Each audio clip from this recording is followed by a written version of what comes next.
Hello everyone, I am BowserJrXD, and welcome to the Cup Series Championship Race, race 36 of 36 for the NASCAR Cup Series in 2023. Here we go, 4 drivers ready to duke it out to see who will hoist the Bill France Cup at the conclusion of this race. William Byron, Kyle Larson, Christopher Bell, Ryan Blaney, all 3 manufacturers involved in this 4-way tussle. It's my least favorite day of the year. Second least favorite day of the year behind Election Day.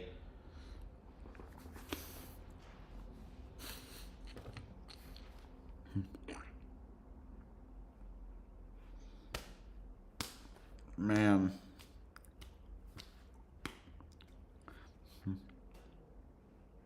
It's like, I'm just so nervous. With like 2 drivers I'll root for today. And, well, I've had a bad track record over the last 2 days. It's painful.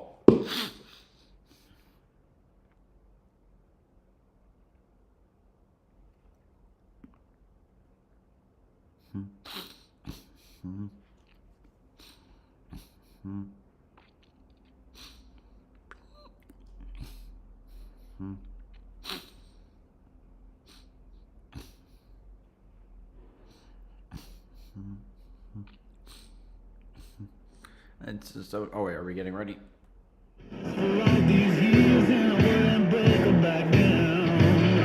I fought through all my fears and all of my frustrations. I see the light, it's getting clear. I know, I'm taking it down.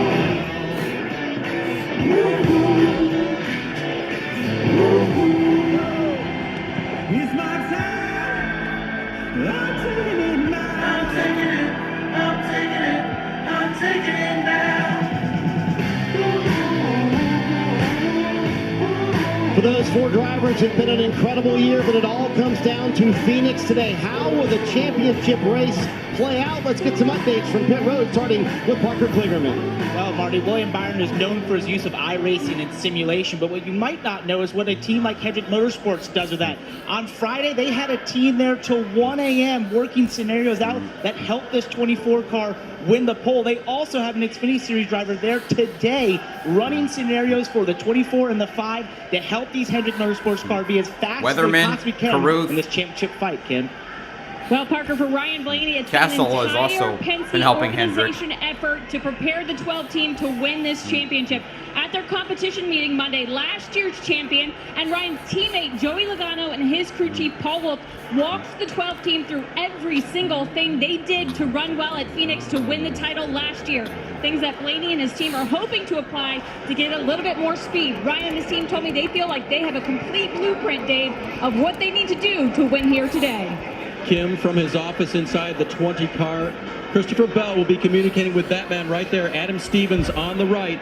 What is happening with this race car? Adam told me that's not intuitive to a kid that grew up racing open wheel cars on dirt tracks where the track changed constantly and after 25 laps it was over. But he told me it's a part of Christopher Bell's game, giving that feedback that has improved tremendously in 2023. It could lead them to his first championship, Marty. Dave, if Kyle Larson can win the title today, it would be his second in the last 3 years. And he told me this week this one would certainly feel a little bit different. In 2021, he said everything fell our way. This year, not so much. While we've had speed almost every week, we've made so many mistakes this year. So pulling off the title today for the 5 team, in Larson's words, would be a little more special. You know, DJ, in this format, every year, the champion has won this race. Does that streak continue? Championship for That's a stretch. Ryan Blaney sure as hell. The rest of the field and all the drivers have 20. Yes, that's going to happen once again today. Kyle, how are the nerves right now for those championship 4 drivers? There are no nerves. They handed somebody their hat, their sunglasses, their nerves. They're in their happy place, getting ready to do the thing they love. Time now for a very special NASCAR 75th anniversary command to start the engines for Championship Sunday. At this time, we would like to welcome NASCAR President Steve Phelps. Back in February at the Daytona 500, we kicked off our 75th anniversary season. We had 3 things that we wanted to accomplish. We wanted to celebrate our rich history. We wanted to celebrate the great racing that we have today. and we wanted to look ever forward to the future and the next 75 years of NASCAR. So as we wave the green flag on the last race of our 75th anniversary season, we would like to say thank you to the entire NASCAR community, our drivers, our race teams, our racetracks, our many sponsors, and our television partners. Thank you for a very memorable 2023 season. You know, there's one other group that I would like to thank, and they are the greatest sports fans in the world, and those are NASCAR fans. Thank you for all you do. We could not do this without you. And lastly, I want to say good luck to our Championship 4, to Ryan Blaney, to Kyle Larson, to William Byron, and to Christopher Bell. We look forward to seeing one of you and crowning you our 2023 NASCAR Cup Series champion. In celebration of NASCAR's 75th anniversary season, help me welcome our Diamond Anniversary dignitaries. Representing NASCAR's past, 7-time NASCAR Cup Series champion and inaugural member of the NASCAR Hall of Fame, the King, Richard Petty. The King. He is a NASCAR Hall of Famer and Cup Series champion with 55 Cup wins, Rusty Wallace. Rusty Wallace.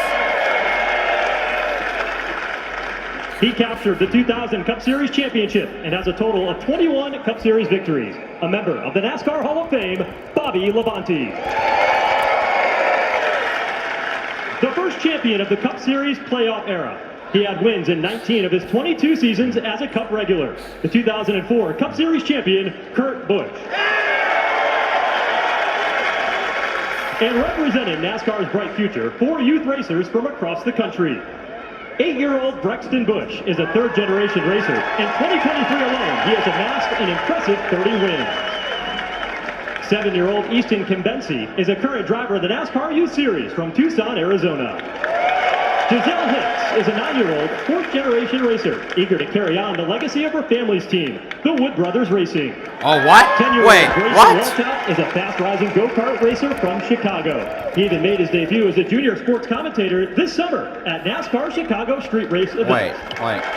She's part, like, that 9-year-old, she's part of the Wood Brothers family? For the championship race, our Diamond Anniversary dignitaries and representing NASCAR's premier partners. Well, you learn something new every day. Brand manager for Busch Light, Christina Danko.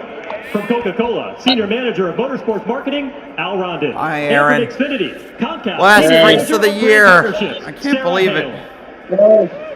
Oh, yeah.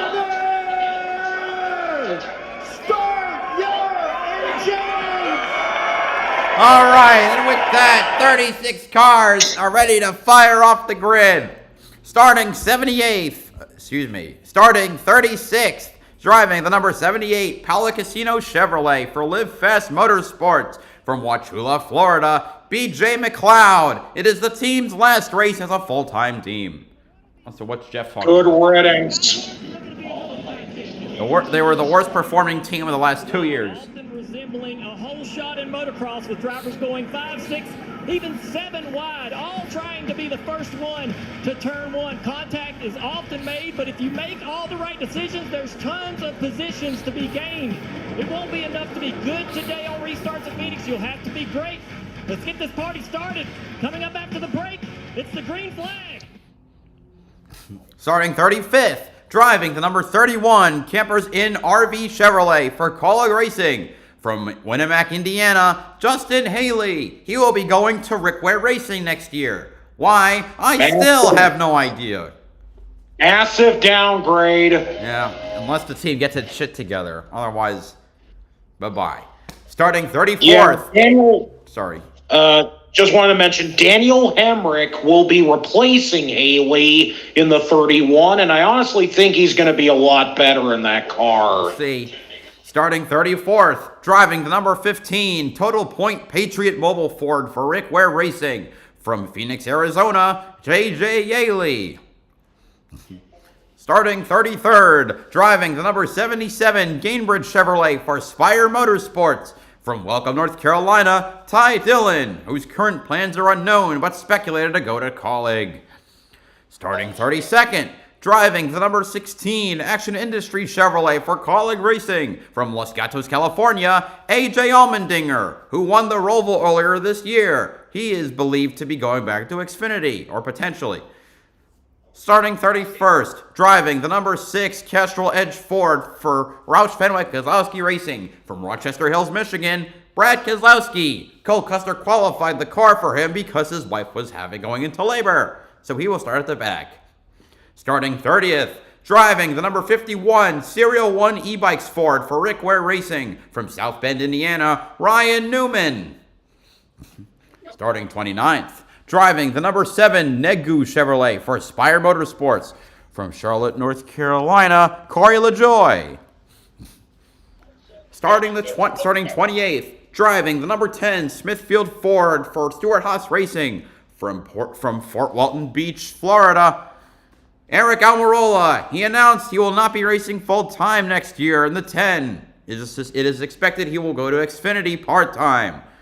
It is also suspected that Noah Gragson will replace him. Smithfield will lead the sport as well. Starting 27th, driving the number 2 Discount Tire Ford for Team Penske from Columbus, Ohio, Austin Cindric. Starting 26th, driving the number 14 Mahindra Tractors Ford for Stuart Haas Racing from Mitchell, Indiana, Chase Briscoe. Starting 25th, driving the number 21 Motorcraft Quick Lane Ford for the Wood Brothers from Huntersville, North Carolina, Harrison Burton. Starting 24th, driving the number 47 FRV's Cheez-Its Chevrolet, or Fry's Cheez-Its Chevrolet for JTG Doherty Racing from Olive Branch, Mississippi, Ricky Stenhouse Jr. He won the Daytona 500 this year. Starting 23rd, driving the number 48 Ally Chevrolet for Hendrick Motorsports from Tucson, Arizona, Alex Bowman. Starting 22nd, driving the number 42 Sunseeker Resort Chevrolet for Legacy Motor Club from Portage, Michigan, Carson Hocevar. He will drive the number 77 for Spire next year. Starting 21st, driving the number 3 Get Bioethanol Chevrolet for Richard Childress Racing from Welcome, North Carolina, Austin Dillon. Starting 20th, driving the number 9 Napa Auto Parts Chevrolet for Hendrick Motorsports from Dawsonville, Georgia, Chase Elliott. Starting 19th, driving the number 34 Loves Dello Ford for Front Row Motorsports from Glendale, Arizona, Michael McDowell. He won at Indy this year. Starting 18th, driving the number 8 Three Cheese Chevrolet for Richard Childress Racing from Las Vegas, Nevada, Kyle Busch. He has wins at Auto Club, Talladega, and Gateway. Starting 17th, driving the number 22 Shell Pennzoil Ford for Team Penske from Middletown, Connecticut, Joey Logano. He won at Atlanta this year. Starting 16th, driving the number 99 Tootsie's Orchid Lounge Chevrolet for Trackhouse Racing from Monterrey, Nuevo Leon, Mexico, Daniel Suarez. Starting 15th, driving the number 12 Menards Dutch Boy Ford for Team Penske from High Point, North Carolina, Ryan Blaney, our first of the Championship 4. He won at the Coca-Cola 600, Talladega, and Martinsville. Starting 14th, driving the number 38 Boot Barn Ford for Front Row Motorsports from Sherrills Ford, North Carolina, Todd Gilliland. Let me fix something. Starting 13th, driving the number 20 Rheem DeWalt Toyota for Joe Gibbs Racing from Norman, Oklahoma, Christopher Bell, the second of our Championship 4 drivers. He has wins at Bristol Dirt and Homestead. I'm trying to remember if he won a third race. And Homestead. Just 2. All right. Starting 12th, driving the number 41 United Rentals Ford for Stuart Haas Racing from Berlin, Connecticut, Ryan Preece. Starting 11th, driving the number 54 Monster Energy Toyota for Joe Gibbs Racing from Charlotte, North Carolina, Ty Gibbs, the Rookie of the Year. Starting 10th, now for the top 10. Starting 10th, driving the number 45 Toyota for 2311 Racing with a TIE Fighter scheme From Corning, California, Tyler Reddick. He won at Coda and Kansas. Starting 9th, driving the number 17 Fastenal Ford for Roush Fenway Keselowski Racing. From Prosper, Texas, with a population of 30,000, Chris Butcher. He won at Richmond, Michigan, and Daytona. Starting 8th, driving the number 1 Worldwide Express Chevrolet for Trackhouse Racing. From Alva, Florida, Ross Chastain. He won Nashville. Starting 7th, driving the number 43 Allegiant Always Reward Chevrolet for Legacy Motor Club. From Byron, Michigan, Eric Jones. Starting 6th, driving the number 11 FedEx Toyota for Joe Gibbs Racing. From Chesterfield, Virginia, Denny Hamlin. He won at Kansas and Pocono and Bristol. Starting 5th, driving the number 23 Columbia Sportswear Company Toyota with an X-Wing scheme for 2311 Racing. From Mobile, Alabama, Bubba Wallace. Starting 4th, driving the number 5 HendrickCars.com Chevrolet for Hendrick Motorsports. From Elk Grove, California, Kyle Larson. He won at Richmond, Martinsville, the Southern 500 at Darlington, and Las Vegas. Starting 3rd, driving the number 4 Busch Light Harvick Ford for Stewart Haas Racing. From Bakersfield, California, in his final race, Kevin Harvick. Starting 2nd, driving the number 19 Best Pro Shops Toyota for Joe Gibbs Racing. From Mayetta, New Jersey, Martin Truex Jr. He won at Dover, Sonoma, and New Hampshire. And on pole, also, because I forgot to mention, Larson, 3rd member of the Champ 4. And finally, on pole, driving the number 24 Exalta Chevrolet for Hendrick Motorsports, with a pole time of 27.15 seconds and an average speed of 132.597 miles per hour. From Charlotte, North Carolina, William Byron, the final member of the Champ 4. He has 6 wins this season.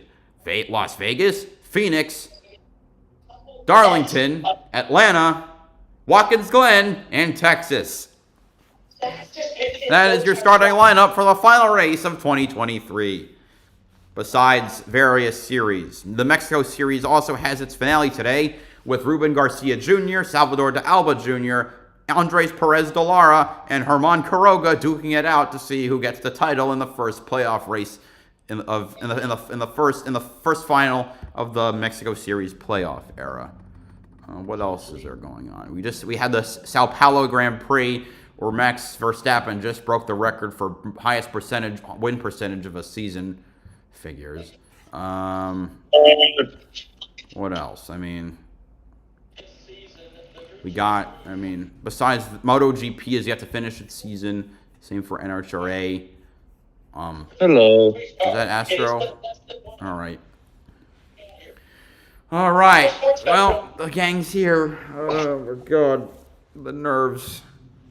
It's my second least favorite day of the year. When one of my favorite drivers is in the Final Four, it's my second least favorite day of the year behind Election Day. The nerves. Well, let's see if Byron can wrap things up and get his first championship. Or Bell or Blaney. And we'll see if Larson will go for number 2. Tell you, I'm ready for it. Well, let's see if we could get an upset with Kevin Harvick trying to shock the field with his 10th and final win at Phoenix. It'll be the 61st of his career. Dave, for Ryan Blaney's crew, I asked them what was their We're about to go green here for me, so I'm behind a significant amount. Pitting like you want to win a championship each and every week of the playoffs. They feel like they've done that over the course of these 10 races, specifically. Wow, yeah, I'm really behind, so I can't look at the leaderboard. All right, pace car is rolled off as they're going down the backstretch on my side. Here we go. I'm this could be a rough commentary. I might at a certain point I might just start pacing around because I'm so freaking nervous. Here they go through turns 3 and 4. 312 laps at Phoenix to settle the score. It's green in the finale. Byron Going The low, magic and he's number, way clear for the 24. lead. That looks like he's gonna... Second place battle between Kevin Harvick and Martin Truex Jr. This looks like Blaney or Bell had great restarts. We'll see how the race pace is. Byron leads the first lap. Settle in. Yeah, Bell and Blaney, neither driver was able to make any headway, but here comes Kyle Larson. He's past Truex, battling with Harvick for second place. Jeez, and now my TV is doing this thing where they're doing another emergency alert test. Oh, for goodness sakes. Yeah, but then again, it's like I can't really argue with it because that's what they have to do. Well, right now, nothing's changed. All right, Harvick still fighting with Larson for the position. This stage, by the way, is a short one, just 60 laps. Harvick takes the spot. He's clear. And Blaney has lost, actually. Blaney actually has lost the spot. He's down to 16th. Suarez got by him. And Bell has fallen back as well. I'm surprised that Eric Jones is still holding on to the top 10. He's had a good, he's had great runs for the last,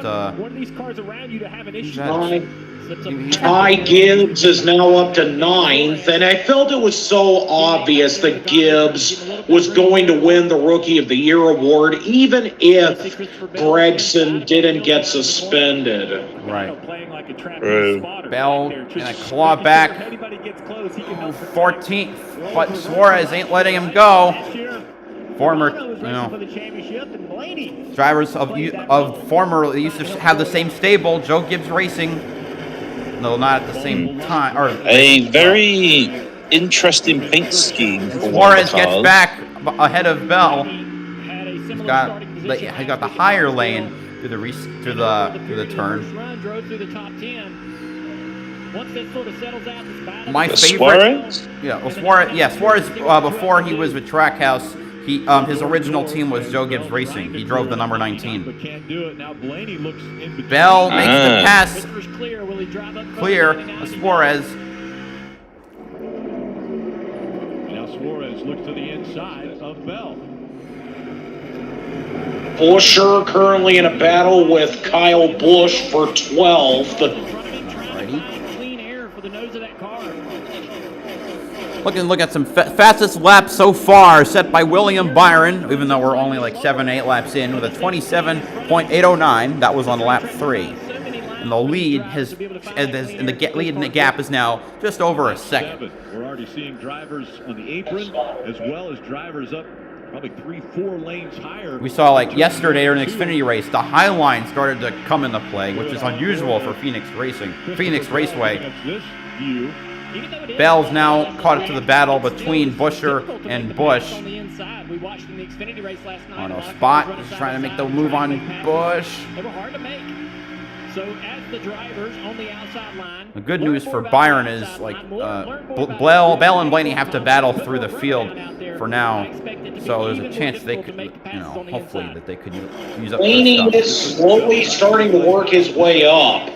Take that spot away. Buescher is running fast. Let's see. All right, Bell makes the pass and Kyle Busch. And Blaney looks like he's going to line up Suarez and Busch and go for the twofer. He's side by side with Suarez. Crease into turn 3.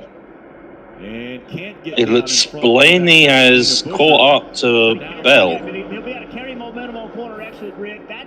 That's really the advantage in running the top lane, is that it's not about corner entry. And there's Blaney getting by Busch. We're trying to. And that's why it's so difficult making that pass in the bottom. You see right here, Kyle Busch right alongside Blaney will actually beat him down the front straightaway, carry a little more speed. It makes Blaney. Oi, Buescher. I guess we'll find out what happened there.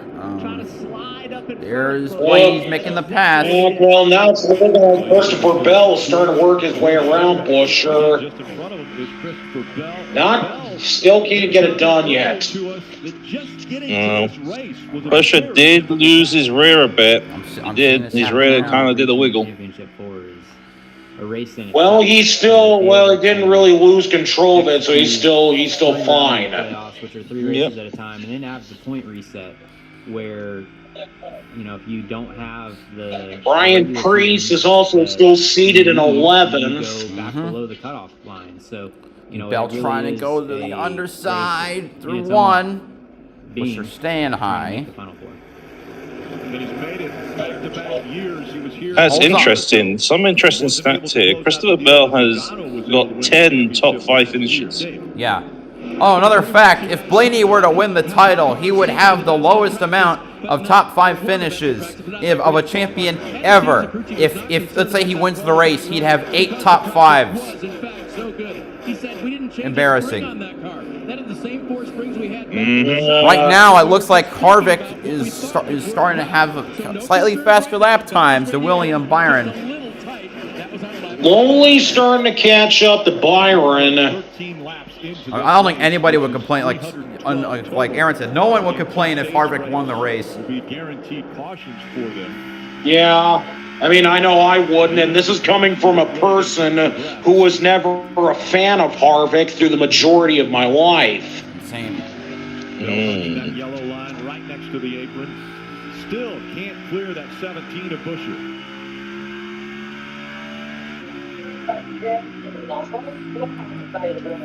Bell fighting back here in the 13th. 15 laps in. Just a spot behind him. The other 2 Champ 4 drivers. So no, thinking about the Xfinity race, when I think about driver, Allgaier, I mean, he pit for better tires out there, he spun, but he was able to carve through the pack easily. Meanwhile, right now, compared to where they started, Bell is neutral to where he started. Blaney's only +1. Not helping is that, well, right now,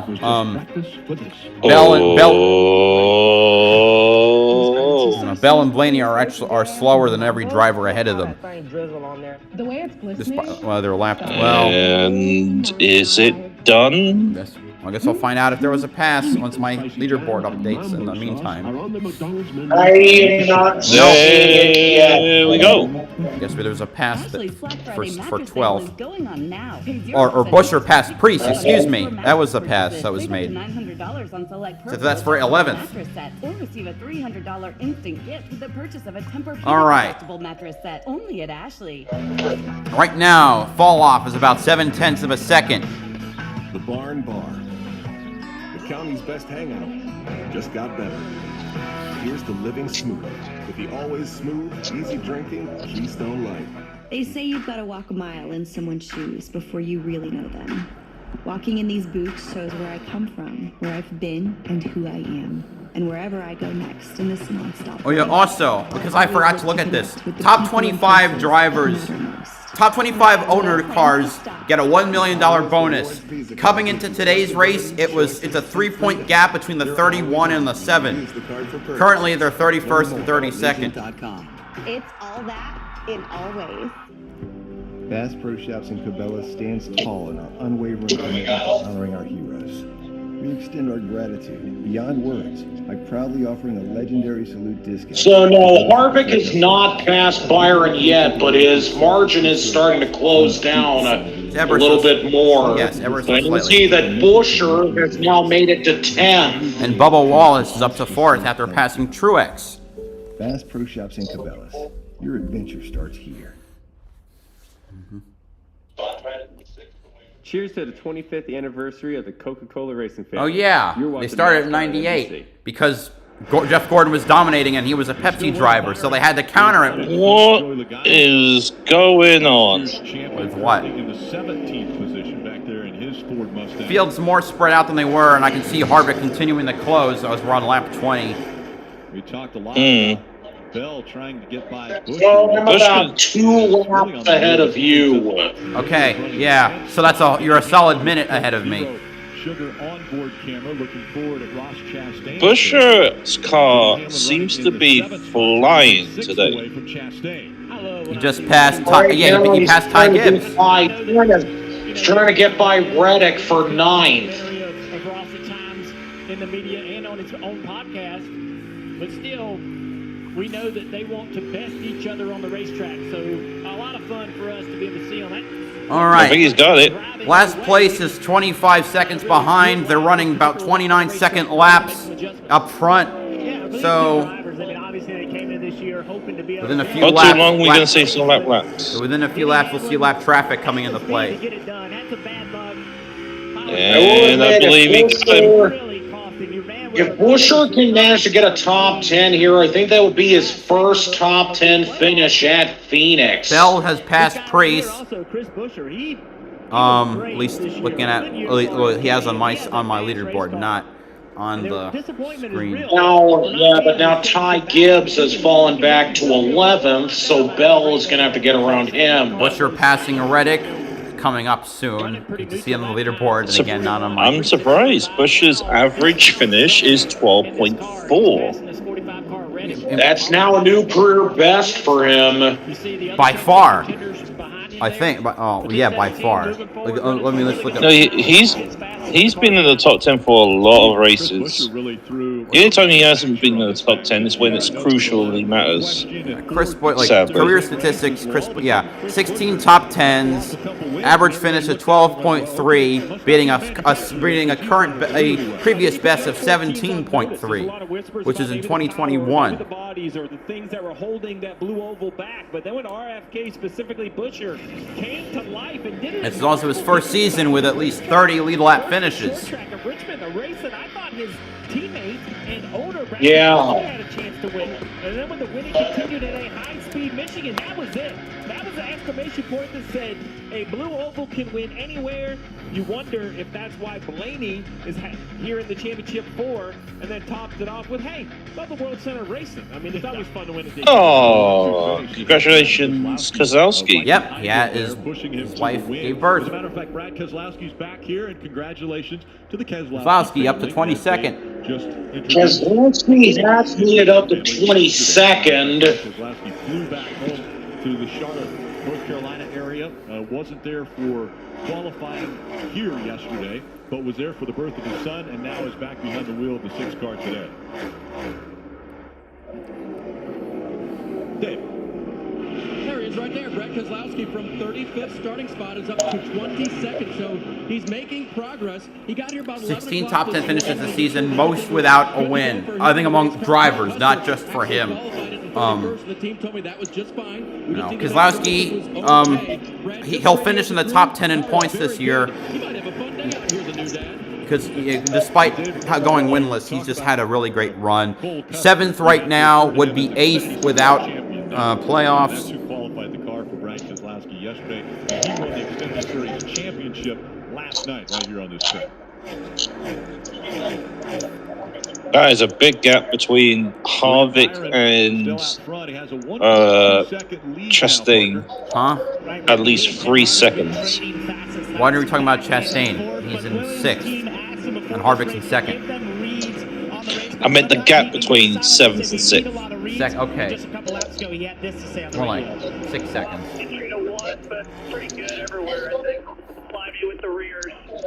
All right. Anyway, Ryan Newman and BJ McLeod have been lapped. And that sliminess has developed into being free on the entry and free on the exit. The team continues to update. Meanwhile, Bubba Wallace is putting up he's staying stable with his lap times or his margin, and that's allowing him to catch up to Kyle Larson.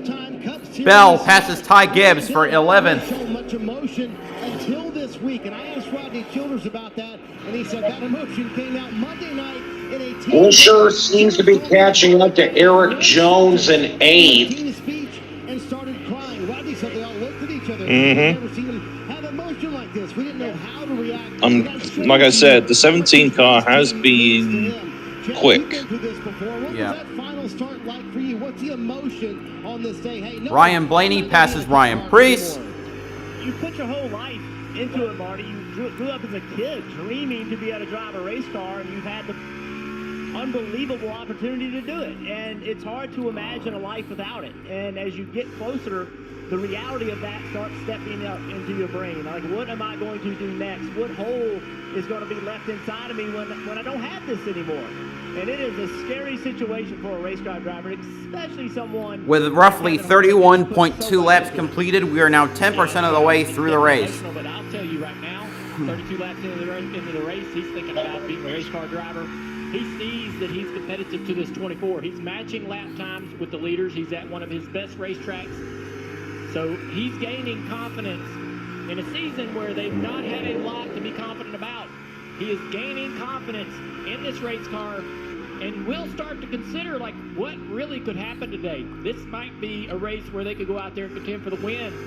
At the very least, continue that streak of 20 record straight top 10s at this racetrack. Yeah, Harvick, he has a cup. Yeah, cup record. Some drivers and tracks just go together. You know, Phoenix and Harvick, Bristol and Waltrip, Martinsville and Petty or Rusty Wallace, Talladega and the Earnhardts, Rockingham and Mark Martin or Kyle Petty, Pocono and Denny Hamlin. What else? New Hampshire and Bell. Any I'm missing? Oh, Morgan Shepherd in Atlanta. Yeah, that too. Tim Richmond for Pocono and Riverside. Or really just road courses, no, in general, but mainly Pocono for Tim Richmond. Marshall Teague in the Daytona Beach course. I'm going old school there. David Pearson in Darlington. I think maybe Bobby Allison and Charlotte. Did he win that many at Charlotte? I mean, I remember on top of my head. I think he won about 6 times, I think. Most wins at a racetrack in NASCAR. So I'm gonna look at. I guess something happened, or because I heard that Ty Dillon gets lapped. And Bubba Wallace is on the tail of Kyle Larson. Holy moly! Bell up to 10th. They're in the middle of a commercial break, so I don't know what's going on. I'm sorry, I've got the NASCAR live feeds, the chase cam. Bubba Wallace. So you left from the website. Bubba passes for 3rd. Yeah. Oh. So apparently no, there's no caution yet. Corey LaJoie gets lapped. Yeah. Just a heads up on Bush's scenario at the moment. He's just gained two more spots. He passed Jones and Hamlin. Really? Yep. The one has just overtaken Truex Jr. And there he is. Busher now up to 7th. Bell is now in 10th. Blaney 12th. There it is. Bubba Wallace now P3, won just over a second and a half behind Harvick. And Harvick is still maintaining that near 1 second margin behind Byron, as they're now getting close to 20 to go in stage 1. This is the battle with Chastain and Truex Jr. Truex Jr. did get overtaken by Chastain. And again, Bubba Wallace is kind of surprising to see that Bubba is doing as good as he is, especially considering that he doesn't feel too strongly about Phoenix.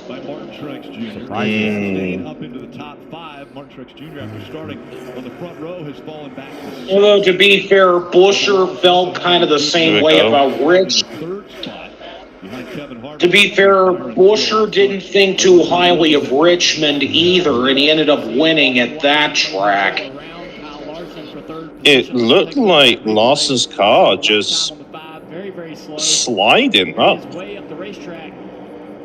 Looks like, he does he might be having a little bit of issues, but again, I feel like he's just going to try and hold out and wait until the end of the first stage and get through that pit stop and see if that can be adjusted. Blaney passes Reddick onward to P11.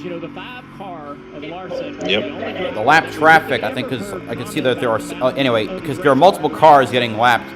Justin Haley gets lapped. J.J. Yaley gets lapped. So he was concerned about the car being too free. It is too free here in the race as well, especially in turns 3 and 4. In fact, a moment ago he said, I just have absolutely no grip. And Steve, the quote from Cliff Daniels was, I can see that you're turning right in turns 3 and 4. We'll have an adjustment for that. Turning right. And Larson loses fourth place to Ross Chastain. Oh, yeah, and Truex is starting to gain up to him as well. Larson's car is not doing well. He's too tight in the corner, or he's having He said he's problems with free. his I think tires that already. means I think he's free. I think that means he's too loose. Too loose. Oh, yeah. Under attack from the one of Ross Chastain. You two have had an eventful year. Oh, lap car. Allmendinger gets lapped. All the way back to Darlington. Yeah, the one car goes by relatively easy on the bottom. Oh, yeah, and there's no brakes. Is there? On the bottom of the picture. This is the lap car you're talking about. Closed in on the 5 as well. If you're Larson, your challenge right now is to recognize that there are no stage breaks. You're not racing for stage points. This is a race to lap 312. And you know Bell passes Denny Hamlin. He's up to 9th. Looking like maybe Bubba Wallace is starting to catch up to Harvick because he's now getting close to that, being about half a second behind Harvick. See that margin starting to shrink between second and third right now. Of the day is this one, the first one. The track is super slick. Do not panic at this point. Bell is now up to 9th. Yeah. And Ryan Blaney currently running in the 11th position. Blaney is starting to run Hamlin down for 10th. Said, I am loose in, loose off. Let's fast forward. What is he saying now about his car? Let's take a listen. I have no grip, no speed. I'm stuck in the middle here, 1 and 2, but my entries are so loose, my exits are so loose. Front's starting to chatter, but I think Blaney's now panicking. So despite that loose condition, still finding speed on the racetrack. Oof. I'm going to throw it to you guys. You get a sense of panic in Blaney's voice. Well, I'll tell you right now, when you look at the speed, he just ran the second fastest lap on the track. I know that he probably doesn't know that, but the car drives badly. But I would tell him, look, the laps are competitive. I know you're not happy. Okay, so now we're going to go to our first side-by-side break. Okay. How badly you think the car drives, but you're not. The lap times are good. We'll make the adjustments. Hang in there and finish this out. And I'm attacking the entry first. I don't want, in the most pressure-packed race of your career, you chasing the back of the car every time you enter the corner. Because if I get a little better on entry, you're going to have to help me. You're going to have to put the car in the right position for the other 2/3 of the corner. Championship 4 right now. It's Byron out in front. Larson's running 5th.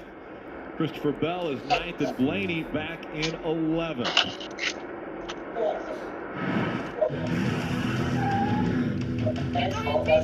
Welcome to the team.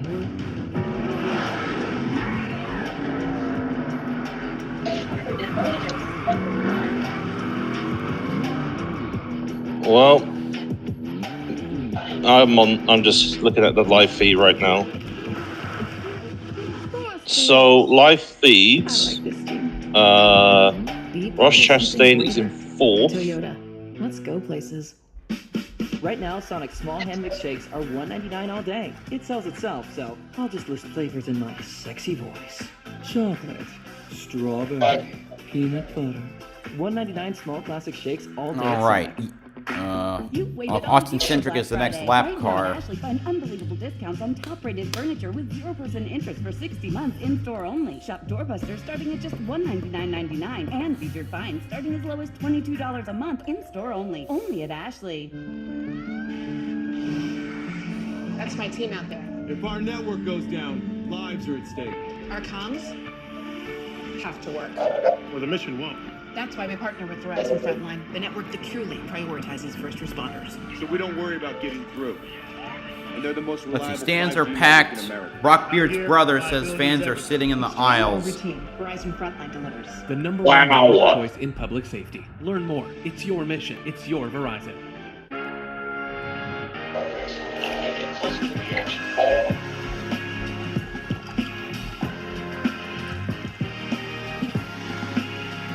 Both Harvick and Bubba are now within a second, and Austin Cindric has just been lapped. All that food for $5, that's my go-to. Ooh, that's my ride or die. Blaney now caught and catching up to Hamlin. Bag boys, what you gonna do? What you gonna do when we bring your food? You can always He's gonna make the pass. P9 or P10 for Blaney. On the track? Yeah, this race could be. Okay, so now all 4 championship drivers are in the top 10. Join the celebration of Yep. North America's most prestigious sports car. It won't be weekend long. who's with that? Free garage access. Danny Hamlin is chasing down Sessions. He just got Blaney real fast. Hamlin got passed by Blaney. And it doesn't get any Yeah, closer. that's why I said chasing down. Secure your He got information passed. today at Daytona International Speedway. He got passed. He's probably not gonna chase him down. That's not how typically it works. Well, Harvick is now getting close to being about half a second behind Byron. Getting close to the end of the first stage now. Other 3 will be the champion at the end of this. There he is. Harvick is getting close to the back bumper, the 24. Can't wait to commentate that. But Marty Larson, he's the one who's dropped back a couple spots since the start. Going the other direction. Is the handling any better on the 5 car? Listen in. No grip. Austin's still complaining about his handling. More than anything, right? That's still very concerning, but at the same time, he's got to do what he can about that. And now Chastain's about to pass Bubba for 3rd. It's a very tight battle among them. Oh, That's helping that precondition for Kyle Larson either. big fight with the top 2. There he is, Will. Kevin, now I see we're coming now to 5 to go. Harvick's really going to try and make a run here, but the lap traffic certainly could be the deciding factor. We got Todd Gilliland and Harrison Burton coming up. And of course, Newman was there and tried to get in the way. Typical. According to my thing, actually, McLeod and Newman are actually both 2 Chastain down. and Wallace I can see this fight exchange now. places. That's where he's been so good his entire Ross Chastain takes 3rd. Byron still defending. There's the lap car that's next. Gilliland. And the gap went from 1 I think it's Gilliland. to 2 seconds. Or is it Newman? I can't tell. It's okay. Oh, Newman. He's multiple laps down at this point. All right. All the way to 28, so Todd Gilliland Makes the pass. on the lead lap. Oh, not really a pass. Well, William Byron looking very strong, but now for the first time, Parker under attack. As he tries to hold off Kevin Harvick here, what you heard about the 5 car is similar to what's happening to Harvick is starting to get a run here. Let's see what happens with 3 miles left in this race, in this stage. Okay, Just don't spoil it for me. Just don't spoil it for me. That's all I ask, especially because I'm a couple laps behind. Yeah, right. All right. He's taking the Lap low traffic line for in 1 its and 2. way. We got the 78 and the 38 ahead. Almost side by side. It's become the 2 to go. 78 not going to put up a fight. He knows he's sucking and it's his last race as a full-time team. In his win here, there we go. go. All the 3 laps. We'll see if he can keep that up. As now the 4 gets to Harvick goes to low again, not able to get side by side there. But the 38 car coming up. Harvick takes the low line again. He's been running that low line all stage 1 final day. lap. Here we go, last lap of the stage, and the 4 get a nice run here. Now the final lap of stage 1. All right, 1 and 2 are trying to split the 38. Ooh, how's this gonna play? Neither cleared the 38. The 4 loses momentum. 24 back ahead. Yeah. 3 and 4. Time to cap off the first 20% of the race. Willie B leading the Champ 4 standings takes stage 1. Harvick second, Chastain third, Bubba Wallace in fourth, Larson fifth, sixth goes to Buescher, who passed seventh, place Martin Truex, eighth place to Eric Jones, ninth to Christopher Bell, and 10th to Ryan Blaney. Truex Jr., Buescher, Eric Jones, Bell, and Blaney all finishing up in the top 10 at the end of the first stage is now over. Let's see how things will transpire for the second stage.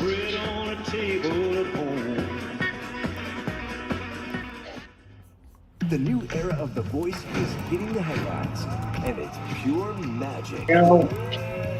Okay, here we go. It's actually now Byron's first stage win in the playoffs this year, from what I've seen. Wow. We would have so much fun. Stop it. Yes, Mama Reba. Mama Reba. Love that. The Voice. All right. Gone. Denver Matrix. Save $100 on all Denver Matrix visits. This pertains to $50 off every easy choice. If you have any Denver Phoenix, you can get a $3 off ticket. Plus 4 years no service and free shipping. Keep that rotten place to the curb. Only Denver. And G5.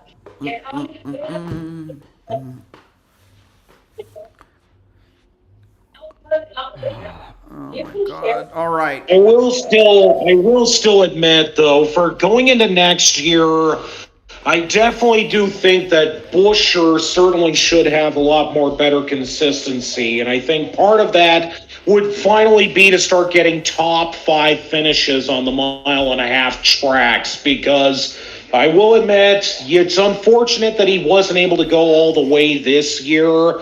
But I think part of that was because of the fact that he didn't really have the best runs at Homestead and Vegas when he really was supposed to. He didn't have it at Martinsville either, I think. Nah, yeah, I mean, again, still got a top 10, which is not bad, but again, should have been better too. Yeah. So, yeah, there's still areas where he needs to improve on, but that is still something I think is going to happen for him. Mm-hmm. Oh! Okay, there was slight contact between Larson and Cindric. That's weird. Well, Cindric's a lap down. That'd be shocking. Anyway, Yale. So yeah, that could still be another problem for Larson. Yaley got the free pass. I think we'll get a free pass according to my timing. I thought there's no. I know there's green and white checkers. Yeah, first at the end of the stage. Oh. I can't see the contact. I had to reload my stream because that looked like retaliation. Let me check on Twitter. I completely missed it. I don't know about that. I don't know why. It looks like the retaliation, but then again, maybe it's just the car. Maybe it was just off. I don't know. Just really in a bit of a bad place, probably. Oh, quick stop for Blaney. Larson was telling teams that they are the engineers, and he's not trying to tell them the. I clicked on the wrong fucking show. Larson was telling teams they are the engineers, and he's not trying to tell them the adjustments because he doesn't know anything about the cars. That's Buescher to the fifth. Blaney gained spots. All right. But yeah, from the race on pit road, Byron is still out first. Bell 10.3. I was surprised that Blaney had the fastest stop at 9.7. Larson 8.99. Byron a 10 flat. Buescher up by a place. Byron, Harvick, Chastain, Larson, Buescher, Bubba, Truex, Blaney, Bell, Hamlin. Larson gained one on pit road, as did Buescher. Well, the past 5 years, the championship has been settled right here at Phoenix Raceway. It is life-changing for these drivers. Oh, Busch and Busch are speeding on pit road to the rear. And a year ago it was Logano. Oh, for crying out freaking loud. For what it's worth. There was no speeding. I would never have involved your female friend. But all I can say is this, right? Or at least Kyle Busch did. Somebody is disputing if Buescher got one. His weakness. Weakness is vulnerability. I don't think Byron. I don't think No. Byron. Okay. Revision. Busch and McLeod speeding penalties. 7 Buescher was fine. Oh wait. So yeah, so Buescher's fine. Small hand mixed shakes are $1.99 all day. It sells itself. Oh, so apparently not. So, damn. Chocolate, strawberry, peanut butter. $1.99 small classic shakes all day at Sonic. Your pride and joy is measured in acres. Keep them looking their best with the Kubota lineup. Versatile sidekick utility vehicles. Well, #1 rated tractor brand for durability and this is going to be an interesting restart. Professional grade mowers for a professional cut. Yeah. We'll see if Byron can still hold on to win the second stage.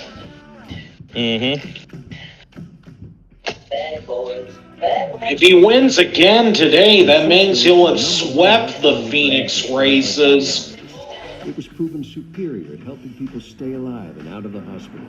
Don't take Entresto if pregnant. It can cause harm or death to an unborn baby. And don't take Entresto with an ACE inhibitor or aliskiren, or if you've had angioedema with an ACE or ARB. The most serious side effects are angioedema, low blood pressure, kidney problems, or high blood potassium. Ask your doctor about Entresto for heart failure. There's your biggie bag. All that food for $5, that's my go-to. Ooh, that's my ride or die. Just like you and me. Bag boys. Bag boys, what you gonna do? What you gonna do when we bring your food? You can always bet on Biggie, and now earn free food when ordering on the Wendy's app. NASCAR Fantasy Live lets you keep tabs on your fantasy lineup throughout the race and allows you to adjust your picks until the end of stage 2. Visit NASCAR.com/fantasy, or you can select the fantasy icon on the mobile app leaderboard to make in-race changes. Well, let's go back to green for stage 2. Our broadcast team, because just yesterday, Parker, you were out here time for the on this shoes. racetrack fighting for positions in the Xfinity Series. Yes, Rick, and one of the things you will see on each and every restart here at Phoenix is these drivers cutting the dog leg behind me. Now, there is nothing that can prepare you for how violent a moment that is in the race car. Yesterday in the race car, multiple times, my head felt like it was going to be, my helmet was actually bouncing on my head. Your head will knock between the headrests as you go through there, and the earlier you turn down from the start-finish line, the more violent it is, and then you have to rejoin the track, guys. It's incredibly tough as these drivers go through there, and just nothing will prepare you for that moment that you hit into the ground for the banking. It's intense, Junior. Yeah, we're watching riding on board with the drivers as they're going through this process. Down into turn 1, there's so many cars that are in different routes. What route is yours? What route can you take? Do you want to take? And are you clear to move about, right? Are you going to get clipped by a car going higher or low? We see contact almost every single restart getting down into turn 1. There we go. Let's go back to green for stage 2. All right, I'm behind as the usual. The drivers that go to the bottom, they're taking a gamble that it's going to Pace work. car They just lose rolled a lot off of from momentum my on corner end. exits. So trying to run that traditional line and not get taken advantage of late in the race will be key. Interesting mix here on the front row. You have Kevin Harvick, who was the 2014 champion, alongside of 25-year-old William Byron going for his first championship. Harvick with 9 wins. All right, here they go. Green. See the gap between like mine, Astro, and Aaron's feeds. Here they go now. Now they're juicing it up. We're green again at Phoenix. 24 sends it hard into the dog leg, and they're 5 wide or so for whatever position it was. Blaney makes up another spot to 7th. Bell falls back to, well, trying not to fall back. Bell making a move to the inside, trying to get around Buescher. Now Blaney up to 6th. Inside the top 10. Bell as well with the pit cycle running 8th. Bubba Wallace in the 23 there, fighting for a spot with 5 of Larson. It's a 125 lap stage. We've also passed the 20% mark for the race. Trying to settle it for the 4th spot. There is a probability that they probably might have to make a stop during this stage. Absolutely do. Hamlin watches his teammate until gets racing. Martin Truex Jr. skirt in front of him. Blaney on the outside of Bubba Wallace right here trying to take this spot. Blaney makes the pass for 5th on Bubba, and here comes Bell to the inside as well. Bubba right here who was Trying to. top 3, losing a couple spots right here. And it's a situation that's difficult for these non-playoff drivers when they are getting raced by those drivers trying to win a championship. How hard do you race them? Probably not too early at this stage in the race. That may change later. So part of the stuff that Championship 4 have been bunched up as far as the field, because now the furthest back is Bell running in the 6th spot. Byron up front, Larson Bell clears Bubba. Blaney is 5th and Bell is 6th. So now they're Champ 4 are 1, 4th, 5th, and 6th. Truex on the inside of 17.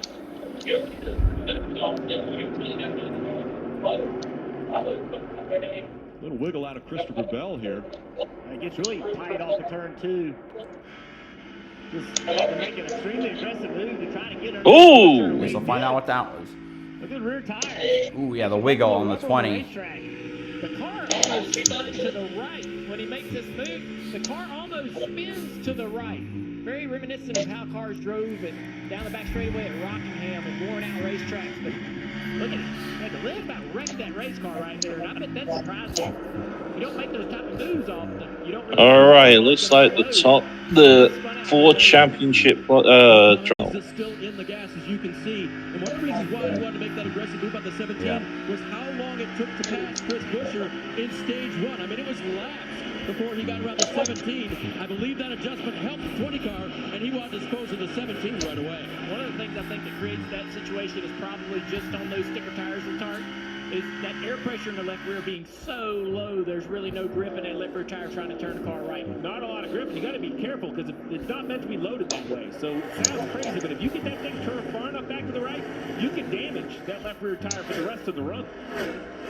Okay, guys, on the beginning of this short run right here, everybody just dropped to the bottom of the racetrack. It shows you that right now the racetrack still wants to be on the bottom, the shortest way around on new tires. Which one of these guys would be the first one to move up? Try something different. All right, I have to get going, guys. All right. All right. See you, Astro. Okay. Go back. Becomes good. You don't have to ask as much out of it. You don't have to turn the wheel as much. You don't have to drive it in the corners deep. Tim, how about Blaney? Let's back in 7th, so Championship 4 drivers now are running 1st, 4th, 5th, and 6th. As it was previously, Byron has the best short run speed, potentially due to being up front. Harvick is still maintaining the 2nd spot, but Chastain's not that far behind him. Blaney and Bell had good speed later in the run, comparable, at least compared to William Byron, although it should be noted that Byron also had to navigate lap traffic, so whether that plays a part in the differential is yet to be Now seen. back to the bottom of the racetrack. He actually puts his left side under this yellow line. There's a little bit of decambered in the apron. It actually turns the car, kind of de-wedges the car, takes cross out of the car when you put the left front on there. So he's helping the car turn to the middle of the corner. You cannot use the apron in 3 and 4. It's too aggressive of a change. So you won't see the cars use it down there. We talked about Kevin Harvick and the influence he's had on racing. This is one of them. One of the first people I saw ever run the entire apron of 3 and 4 was Kevin Harvick. All 4 tires below that yellow line. Interesting to hear Captain Roger Penske talking about how good Ryan Blaney is doing and the team. That's kind of what Ryan Blaney was thinking before this weekend started when we heard it. Everyone's just kind of in sync right now. You know, everyone's executing really well, you know, on and off the racetrack. And that's hard to find. You know, it's hard to find everything kind of in motion together, you know, and everything going your way and everyone working together really well and things are piecing together. It's really hard to get. But we're doing it at the perfect time right now. So I think peaking at the right time is really important in sports. You see it all over sports. You know, teams peak at the right time, end up winning titles.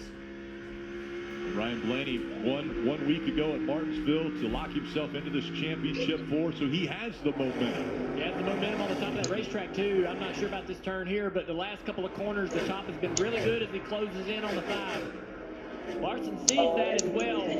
He sticks to the bottom of the racetrack. He's still to the top. Here comes the 20 of Christopher Bell closing in on the back. Margin. 12. Not quite as a good corner there for the 12. Still about 3 seconds. To create momentum and speed Still down the front straightaway. Again, you see the championship 4 drivers right there. 3 of them, Larson, Blaney, and Bell, nose to tail as they're running 4th, 5th, and 6th here. And Steve, this stage, we're going to see potentially green flag pit stops. They can't go from the start of this stage to the end. No, I think they're going to start right in the middle.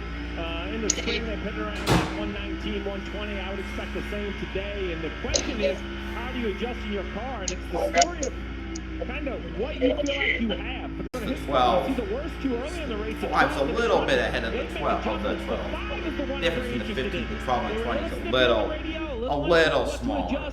They've made a set of adjustments. Now when he looks in his mirror, it's not just 2 cars behind him, but 2 championship 4 cars behind him. That's going to close that vice, Marty. The pressure's going to build for Kyle Larson. Exits much better for Kyle Larson, Steve, but Cliff Daniels told him, don't overcook the entry into turn 1, and then gave him this advice on the radio. Some guys are using just a little bit of left front on the apron to turn their cars in 1 and 2. Don't know if that'll help you, just info. So earlier, Junior Steve talked about all the information available to the crew chiefs. Do you want that much information as a driver? Absolutely. I want to know where everybody's running and how they're making speed. And this track has so many, it's a variety of ways to go through the corner here, particularly down here in 1 and 2. So tell me, are they using a little bit of apron? Are they putting all 4 tires on the apron? Are they running the fence? Are they running the high side, such as this 12 car here, Blaney, who's trying to make the pass? Let me know where they're making time. I'll go try it. I'll go try and see if I can make my car work there as well. Larson running in the 4th spot. Byron has been dominant to start this race. He has already been out front 85 laps. That puts him over 1,000 laps led this season. Interesting thing to note about that. Last year was the first time since 1950 where no driver, or 1950 or 60 something, or 59 or something, around that time, where no driver led more than 1,000 laps just because the parity was so crazy. And also, it took until now, I think, for a driver to hit 1,000 laps led. I can check. Let's see, 2023 NASCAR Cup Series standings. So I might be going in and out because, like, I'm trying to nervous by doing my pack by putting clothes away. Let's see. Anyone led? No, okay, never mind. Larson has led over 1,000 laps. Sexy voice. Larson beat the record originally held by Jeff Gordon in 2001, and that was back in 2021. Did he beat? I thought he came just short. No, I think he passed it that year. Jeff Gordon racing. What was it? Most laps led. Yeah, most laps led. Okay, let's see. Jeff Gordon. His most laps led was in 95 when he led 2,610. Larson, 2021, 2,581. Yeah. Gordon still has more. 199 small classic shakes all day at Sonic. Blaney, Bell has passed Blaney for 5th. And now Blaney's margin is starting to fall backwards a bit. He's now in the 4-second bracket as of lap 90. The Voice new tomorrow on NBC and stream live. NBC News hosts the Christopher Bell starting to close in on Larson. And Kristen Welker, joined by Hugh Hewitt. How would the candidates confront the critical challenges at home and abroad as the next commander-in-chief? Wednesday at 8 p.m. Saturday in Columbus, the Ohio State Buckeyes stay undefeated. They host the Michigan State Spartans at the Horseshoe. Big Ten football on NBC Peacock. Here comes Saturday night. Sunday afternoon racing and the championship race in front of us as we see William. Harvick is now within under 0.4 of a second behind Byron. Harvick is? Oh wow, you're right. Oh, yeah. That's closing in. Yeah. Blaney's lost a little bit of ground of these two, but now Bell's trying to get around the ball of Larson. He's had to use the bottom of the racetrack. Larson has learned a little bit by watching these two. Larson running high, Bell running low. He's trying to find speed as well in the car. Yeah, there he is. Harvick starting to get a run on Byron. I'll stick around for this. Take a break from folding close. Great battle for fourth as this is going on. Oh, there he is. Yeah, he just did. All right, well, great. Well, I guess I just. I wonder how illegal the 4 car is. Not that it is. Not that it is, but. Goes. Let's see. Out of the last turn, Larson holds on to the spot. Great battles as Blaney starts to reel him back in. Now seeing Harvick sending it high into 1 and 2. Byron on the low side. Side by side, he's gonna clear. New leader, Kevin Harvick at Phoenix.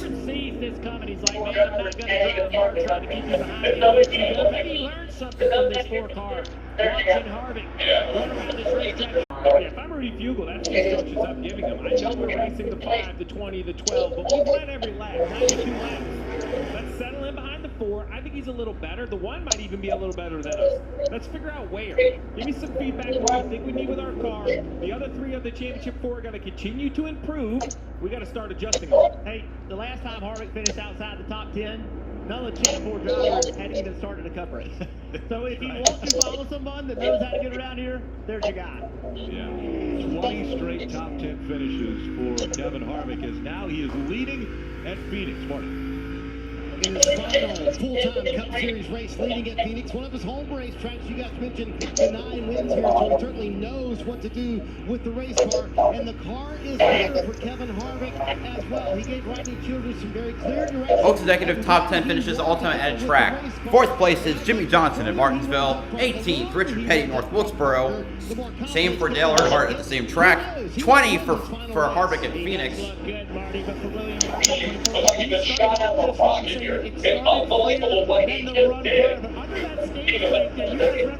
So Blaney has just now gone around Byron and Larson and Bell. Holy crap, what did I miss? Oh, shoot. Apparently it's about to happen. Let's see. We can see they're running too wide. Blaney's going to send it hard. Ooh, a little contact there between the 20 and the 5 and the 12. Yep, 2 for the price of 1.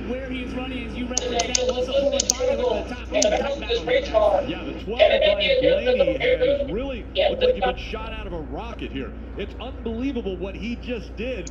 He went from being about a second behind these 2 to going right by Larson looks like he's going to start losing touch with the other 2. Free, clean air for the others. And Buscher is going to try and pass Larson as well. We're 30% of the way through the race.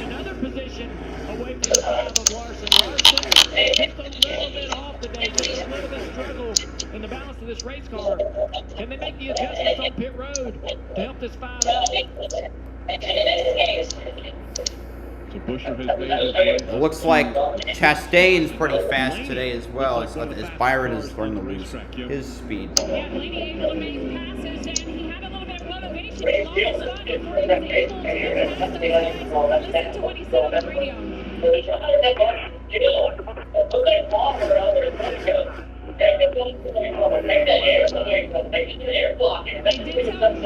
Blaney's definitely the fastest of the 4 right now. And then everybody carries them. So, this may have been what he was talking about. The frustration coming out of the radio from Blaney. Great skill. This is just short track racing right here. There's nothing unusual about that whatsoever. But the drivers have learned the skill of putting their car where others want to go. Take their line away from them. Take the air away from them. They call it air blocking, and that's what he was upset about. Yeah, that's depending on so much downforce underneath in the underbody area. So when you drive across the nose of the car, it just takes away tons of downforce all at once. So it is a defensive tactic to try to get the car behind you. Don't get run. These 12 cars look good in practice. Looking good right now. Yeah, Chastain has now passed Byron for second. 24 definitely losing positions on the long run. And now, well, if we look at Harvick and Chastain running on. Byron's certainly gonna have to try something if he wants to maintain his chances of being able to hold on to the championship, because Blaney is actually starting to catch up to Byron. Yep. A situation where you can take off fast with your race car, have a ton of speed, it might cost you later in the long run. We have cars that have long run speed, we have cars that have short run speed. Yeah, and Busher just passed Bell. What do you want to have? How are you going to adjust it? Long runs so far, but if we get to short sprints at the finish, who will overcome? Now, last week at Martinsville, the strength of the 12 was the long run, and we finished with an extended 160 lap run at Martinsville, and Blaney made them pay. The question is, what will we have today as we see Bell still kind of stuck behind this second? There you go, brakes are off. Here the Lap information. 104. And he got right up to the back bumper of that 17 of Chris Buescher. And Buescher even was a little bit loose. So Steve probably 15 laps away maybe from... Like the adjustment he had to say. And the 12 all the way already to the back of the 24. Easily closed in on the back of William Byron. I don't think William Byron has Ill handle it. Ill long run car. As we look on from the Advanced Auto Parts on board, Ryan Blaney. Can Blaney be the first one to move in front of Byron? Take your time with that. Little shake for the 24 on exit. Penske giving him a little advice. I don't think he's going to have to. I think the 12 has way more rear security than the 24. He can attack the 12 takes the lead on that lap. 24 not going to let him by that easily, though. The next pit window is going to open around lap 118. 12 laps from now. Contenders now. Will he be frustrated with Byron? This race ended, I think, on a long run last year. All of the championship for 15 after qualifying. Byron barely leads that lap. Barely leads Blaney on that lap. Speed the last 2 weeks. But he just can't clear that 24 right now. Both of them running very high. Blaney takes it low through the 1 and 2. Drivers running different lines, especially using that high line at this racetrack. Blaney sending it low, and he's going to clear. Blaney now safely in front end. It looks like we're going to have a caution coming up, though I don't know what for. But that would be fantastic timing for Willie B. Oh boy, and again, this is happening while I'm on a commercial break. Of course it is. Oh, Bell hit the wall! What? Who did? Bell. Oh no! That could be. That's not gonna be good. That's according to some people on Discord. So I can't. Let me check Twitter. Let me just check. Yeah. Oh, he blew a rotor. Yeah, he's done. Oh, he's no. done. Bell is done. Bell is out of the race. Oh man. Honestly, Christopher Bell. Honestly, I really do feel genuinely dejected for him. God. Well, that's 3 now. 1 down, 3 to go. One of whom is clearly fast. I don't want to think of it like that. But geez, I guess that's kind of how it has to be. Oh my God. One thing I like, it doesn't happen often where a Champ 4 driver goes out early. The one I think of is Daniel Hemrick in 2017. He was leading the Champ 4 at Homestead, and then he had a mechanical issue or electrical issue that. Yeah, I think it was, but.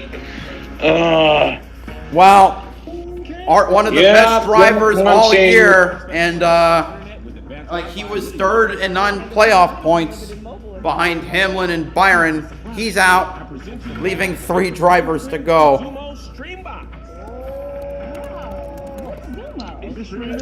Someone's saying the car is on fire. Well, no, Joe, no kidding. Well, thanks, Darian. When you want it. Streaming now on Roku Channel 4100.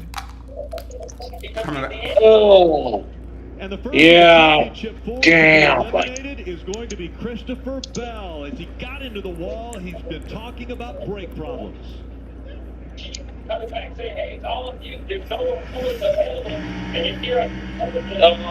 man. Going down the backstretch. Car starts to lose it, and then he just slams in the wall after coming in 3. So we're on board, you can hear it. As soon as he touches the brake pedal, the right front rotor explodes.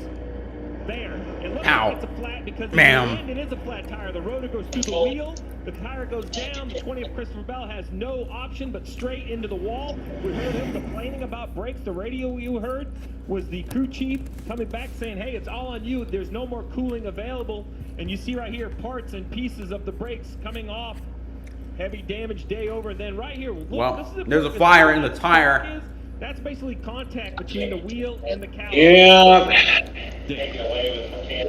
As he's right on the broadcast, we heard him say the brakes are too hot, and then he radioed back to crew chief Adam Stevens, I'm going to need brake help. And that's when Adam told him, I believe that was not on the air, that you have all the cooling you're going to get, the brake ducts are open. And he said it was on him. Is it too early to pit? Close after that, the Christopher Bell had the problem with the brake rotor, and they radioed to him that he's done. But right now, just sitting on pit road, they wanted to put a tire on it. So Bell will finish 4th in the final standings, 1 spot less than he did last year. Made it to the championship 4, and now the opportunity taken away with a mechanical. Field on its way to their pit crew, Kim. And that run much better for Ryan Blaney. He said, I fired off decent. I had more rear grip. The rotation through the center is still pretty good. We are definitely moving in the right direction on this car. He told his team 4 fresh tires. So no, go fuel, Marty. Kevin Harvick takes the lead here in Phoenix in his final full-time Cup Series starts at the car was just a little bit too Blaney 11-1. A small adjustment to tighten him up. Kyle Larson, who fell back to 7th, said his entry was way better. In fact, it was great, he said. It just won't turn the center now. They're going to free him up just a little bit, Parker. After leading 92 laps, Larson, a 10-4. Byron, no. Harvick, Chastain, Byron, Busher, Larson, Truex, Blaney, Jones, Bubba, Suarez. Larson all gaining a spot, but the first of the championship 4 to be eliminated is going to be the front of Christopher Bell. The brakes explode on the right front, and Bell's championship hopes go up in fire. One of my friends is a big outdoor needs, and I continue to be a proud customer. Yeah, anybody who is a Christopher Bell fan has to be dejected. And now, Bass Pro Shop Not when it Homestead. enjoys special savings and earn points for its free gear, which is rewarding when buying what you need for your next adventure. Spending time outdoors with the ones you love, sharing memories, and making... Yeah, so this is a new Bass Pro Shops commercial with Dale Jr.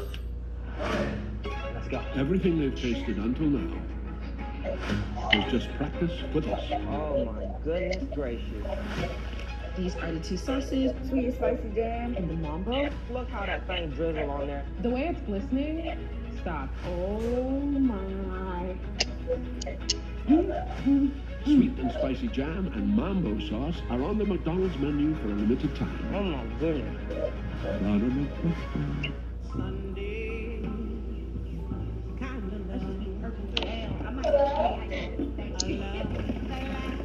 Got the sausage. Oh my god.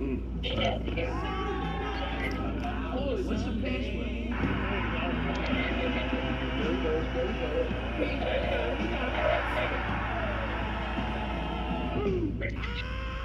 What a Sunday! For Christopher Bell, here in the desert, and he had a mechanical failure.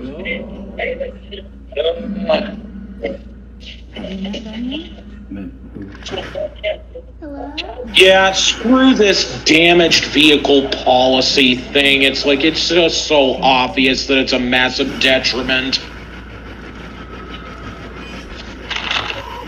What are you so afraid of? PG-13. Things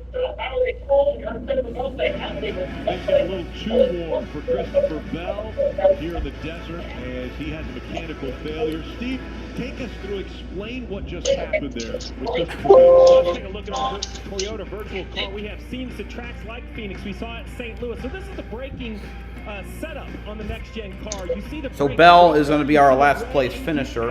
Those are spec. The green thing, the pad right there, those are options. You can run different pads. The most important thing, these wheels are so big, we've taken the space up. Blaney lost 4 spots on pit road. And the wheel itself, how are they cooled? We heard Christopher Bell say, help me with cooling. Well, it's ducts in the front. You can't add tape. Now, the 20, he had no tape. He was wide open according to the crew chief, and what the pictures look like, that feeds air back here to the brakes. So whether you don't have enough cooling, or what I think in Bell's part, you're just using the brakes too much, you actually can get this rotor. It goes from metal to red hot to white hot, and when you clamp it, it grows in diameter and it contacts the caliper, and when that happens, it's literally an explosion. This rotor explodes when he steps on the brake pedal like that. It goes through the wheel, the tire goes down, a flat right front tire for Christopher Bell. Championship hope's over. And you see this car blow the right front tire, and I think that he took the car up the racetrack into the wall. We're watching the steering wheel here. When it blows, he doesn't drive down across the racetrack so that the impact with the wall will be at a massive angle. It actually allows the car to get into the wall as soon as possible to lessen that contact and lessen the impact for the driver. A lot of things we're seeing these drivers do, but great description from Letard on how that rotor can explode and fly apart. It not only is detrimental to the car where the rotor exploded, but all the cars around him. Parts go through the grills. Parts flatten other tires of the other cars, so there's things to be concerned about. Larson, all right. Byron restart P3, Larson in P6, Blaney in P8. 2x2 once again. All right, here we go. Another restart at Phoenix. Byron, the furthest forward of the championship four, running in the fourth position now. You see him try and make a move on the low line here for that second spot. What a mess it is back there in row 5 and on back. 4 wide, 5 wide. Not clear. Wide. Insane. And the restarts just get crazier as the race. Chastain now has the lead. Buscher's got the bit of kind of 4 wide, 5 wide for that turn between teammates Briscoe and Reese. Wow, that was dicey. So Astro Sniper's now back. Okay. Hi, Astro. Bell is out. His brake rotor exploded. Yeah. Very unfortunate loss. But then again, you're in Phoenix, a track that, unfortunately, you have to use your brakes a lot. But I can't really remember a championship race where they weren't 1, 2, 3 or 1, 2, 3, 4. They really dominated the last lap. An interesting move. The top 3, all not in championship contenders. Right. Chastain, then Harvick, then Buscher, and Truex is running 5th, and he's not in the Champ 4 either. Truex wants to get part of this, making the top 4 not in championship contenders. It would be the first time that, obviously already first time that the champion wouldn't win the last race. Top 4 would be earlier than he was hoping. Entirely. Wanted to get to the championship 4, but wasn't able to make it out of the round of 8. 31.2 times 4 equals 124.8. Buscher, Harvick, and Chastain have shown me as they drove through the field that they can pass. They have great short run speed and long run speed.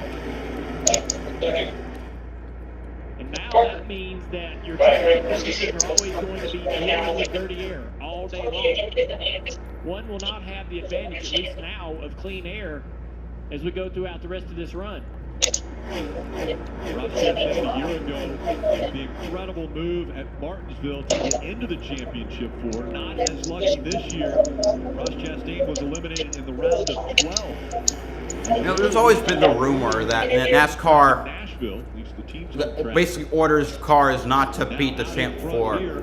I'm wondering if they also did it for Harvick as well for this year. It's his best track. It's his last race. Netflix is filming. Well, I'm even right now the top three are Chastain, Harvick, and Buescher. So it would seem just a lot more obviously suspicious if NASCAR tried to tell them to start holding back to let Byron get out ahead. No, of I mean, them. I think they'd also do it for Harvick to win. I'm being conspiratorial here, and I don't like getting conspiratorial, because then you start making assumptions that are not based in fact. Okay, maybe it's just the fact that they realized that they were caught in the act after what happened last year, and they decided, yeah, we're probably not going to want to do what we did again this year. Right, because Blaney was clearly faster than Logano. What a change for Blaney. Oh yeah, he didn't win a race last year, and now he's in the final four. Currently, you heard the battle he was in, ninth. Currently sitting in ninth. Even though Truex had a miserable postseason, same deal. Missed the playoffs, didn't win a race. No, had absolute dominant wins this year. Anyway, hold on. Once we finish this lap. Primaries, as far as the Trackhouse, Pitbull just dropped his most recent album that was titled Trackhouse. So, conglomeration there of entertainment racing. All right, we're now 40% of the way through the race. As we ride along with the Advanced Auto Parts onboard camera of Ryan Blaney as he chases down the 5 of Larson. Yeah, he's moved his high side here, trying to make something work up here. He's been here before, on his 5 car, trying to work his way around. Took his car a while to fire off on long runs. Looks like they've improved the short run slightly here to allow him to attack here on the 5, but also with Byron running 4th, he's a bit limited and being kind of held in position 2 right there in front of Blaney. Blaney can see it. He's wanting to try to gain as much ground as he can as quickly as possible. The gap is... Look at that. High entry, low exit. All right. Driving across the racetrack. So many different I'm ways going to to go run further. turns 1 and 2. I need to put away my clothes because I'm getting into too... turn 3. I don't want to think about it. Moving all over the place, trying to find speed. Byron is still sitting in 4th. I know he is. Obviously the gap is expanding between him and his competitor, but I just don't want to think about it. Were you surprised with that brake issue, or were you driving the car in such a way that you knew it was possibly going to happen? Well, I mean, that was my first time I've ever exploded a rotor in my... Blaney is starting to catch up to Larson. Yeah. I have to admit, though, I feel sorry for Christopher Bell, but at the same time, it's like, I feel like it's just one of those days, you know what I mean? To be in the Final Four is it's something that we're really proud of. But you know what? He's a young driver. He'll get back into this. Not from my standpoint in the car, no. What do you think, Motorsport? Out so soon from a championship possibility. Yeah, I mean... Well, again, it's a tough loss for Bell, but at the same time, when these things happen, it's like it's just out of your control from that point on. Whoever says could be well deserving. I can't imagine what that interview Is it twice? This happened twice now to him, isn't it? look right at the Well, what happened last year was that on a pit stop, one of his crew members got his finger jammed in between the lug and the wheel when changing a tire. Damn. I think treating an interview like that guy says a lot about who he is and his character. He'll be here again, and he is a exceptionally talented race car driver. Had a frustrating year, but they rallied and had some really key moments. And he'll build on that. It's hard for him to see that today. But when he looks back at this in his career, he was part of the growing process. My clothes. The bad news. I can't distract myself. The other championship 4 contenders, Byron again running 4th, Larson is 6th, and Blaney is 7th. You see the yellow line under their name. Those are the 4 drivers still fighting for the title. We look back from Larson's HendrickCars.com onboard camera. We've seen Blaney put the pressure on Larson, and now running different lines, trying to find a way around.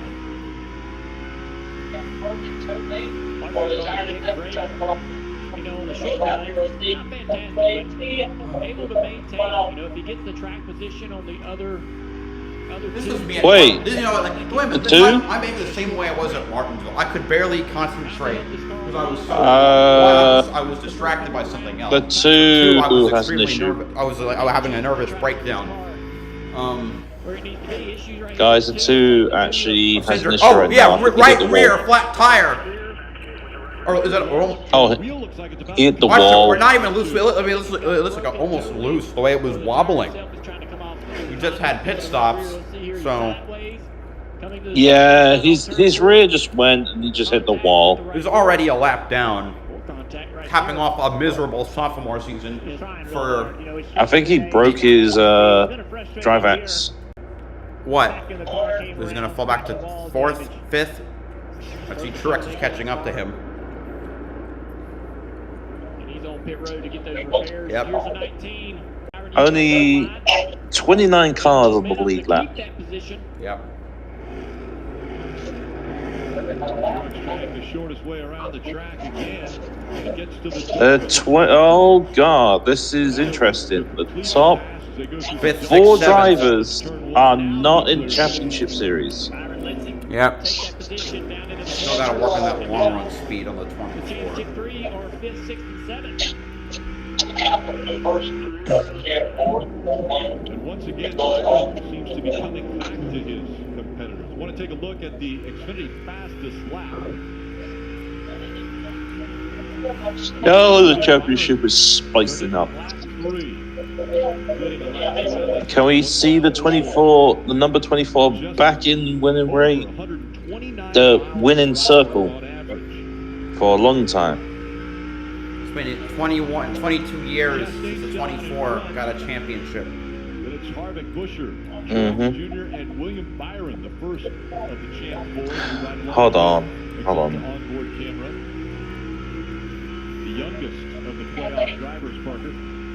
Yes, Rick, and I'd love to give you an update as to what the handling of that 24 car is, but William has been silent on the radio, and Jeff and Dale, I want your opinion on this, because I have the same tendency. You get back in traffic, you get focused on driving that race car, you go silent in there, not talking about it. Rudy Fugel told me he's been asking William to be more communicative in the race car throughout the stages, what's happening, instead of just dumping a bunch of information underneath a caution. And right now, as he falls back, and since he's been in traffic after leading 92 laps, he has been absolutely silent on the radio. No information for Rudy Fugel to work with. So what were you guys like as a driver? Silent or were you vocal?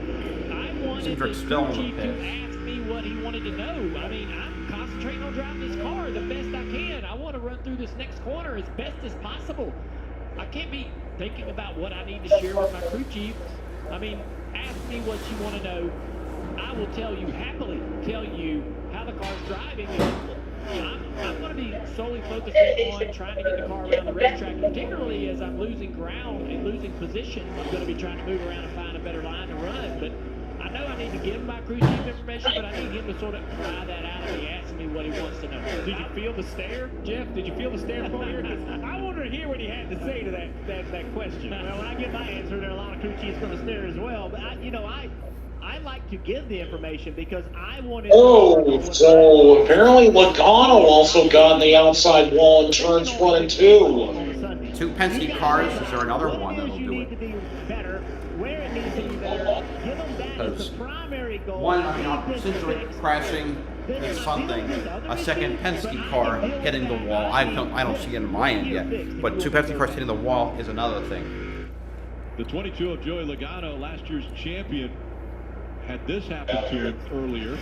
That was earlier, okay. Cindric get into the wall and break a right rear toe link. Well, this is the Keselowski now up to 11th. Nice run for him. Entry into into 1. Hocevar in 13th. Good, another great run out of Hocevar. The 22 didn't, well, welcome to what the drivers and the teams wonder. It's just so the angle of that right rear. If you hit it pretty flat, you got a chance. If you hit the front or the rear of the wheel, it kind of breaks that total.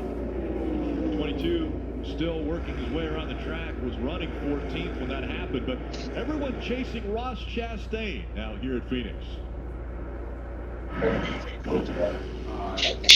Advanced Auto Parts. I'm gonna go take care of I need that my dial. garbage. Oh, the Tesla And the reliability and rugged durability, right? Yes. That's why diehards choose Die Hard. And Advanced Auto Parts is the home of Die Hard. We'll even install yours for free.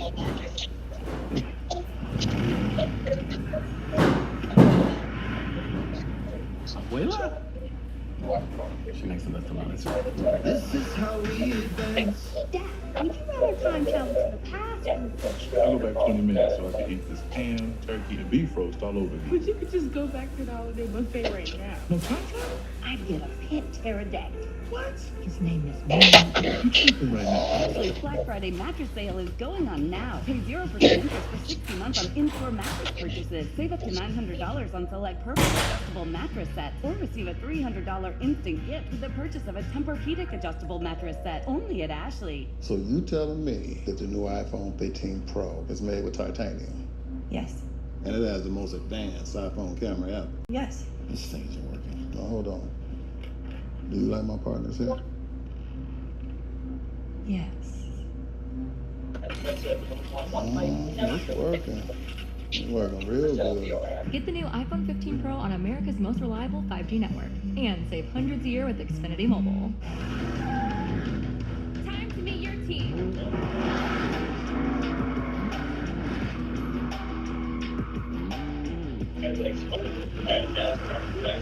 Who wants to race? Be part of something greater. The Sonic 2 for $7 deal lets you choose from the Sonic Cheeseburger, Chicken Sandwich, or Foot-Long Chili Cheese Coney. Any two for $7. Because that friend that says they only want one bite never just wants one bite. Sonic 2 for $7 deal. The Busch Light Clash is coming back to the Coliseum. The thunder of the engines will roar to life as NASCAR This kicks is off its season running. the only way it knows how. With LA's finest and NASCAR's fastest will put on a show. 38 that to will go on the finish under the stage. lights and live for years to come. Get your tickets now at NASCAR Clash. A lot of stable lap times.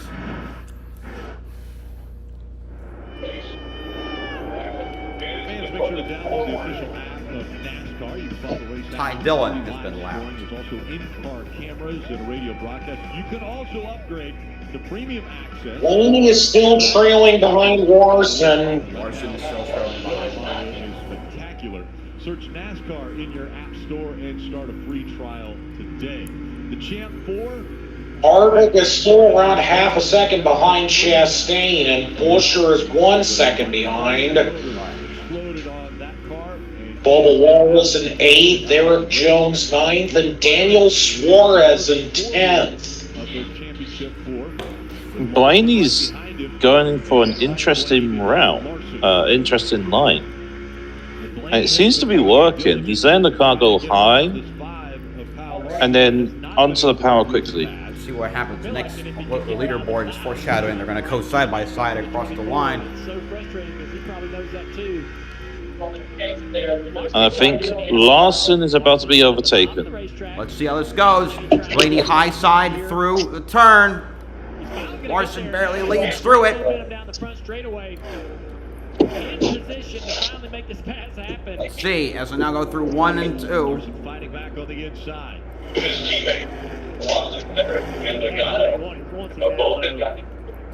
Blaney. Oh, they're still side by side. Kind of washed up on corner exit at the lift. Thought he was going to beat as well pretty easily. Oh, Buescher's about to pass Harvick for second. Ooh. Here we go. They're still side by side for 6th place. Corner, and he's had 2 bad ones, allowing this 5 to Wow. Tries it again. Again, Blaney probably has hurt, maybe not, but Blaney makes the pass. Austin Center and Logano both had gotten into the wall. Yeah, I would be surprised if they gave him that information, Rick, but Again, still more proof that RFK is the best Ford team. Second place. Busher going around the 4. He made that pass. Momentarily in the screen there's the one at Chastain, not too far ahead of these two. There's the distance from first to second and third place. Busher now trying to roll that bottom of 3 and 4 and drive up there and catch Chastain and put the battle to that number 1 team. Looking forward from Harvick's Hunt brothers. Blaney's once again faster on the long run. As he watched Busher get by him, Marty. The long runs have been very kind, Rick, to Kevin Harvick today. Just a little bit too free, though, on this run. But he has not been out of the top 5 the entire day. And the longer he stays up here, Rick, you got to beg the question, could this really happen? Could Kevin Harvick win his final race? So you find some sports analogies, right? Winning your final race is such a rarity in any motorsport. All I can think of is Gil DeFerrin in 03 at Texas in IndyCar. Won the infamous Texas race that saw Kenny Breck sustain 214 G's. Kevin Harvick does not lack confidence, and even though At least that was his last in IndyCar, because he also ran American Le Mans Series. Just hadn't worked out. He came here. I asked him before the race, "Can you win it?" He's like, "Yeah, I think we can." He said everything's had to go our way, but he had a lot of confidence even before the race started. I want to take a look at the progressive telemetry on Kevin Harvick. We're halfway through the race. Byron leads at the 50% mark. I was the champ 4. So Truex is now in 4th.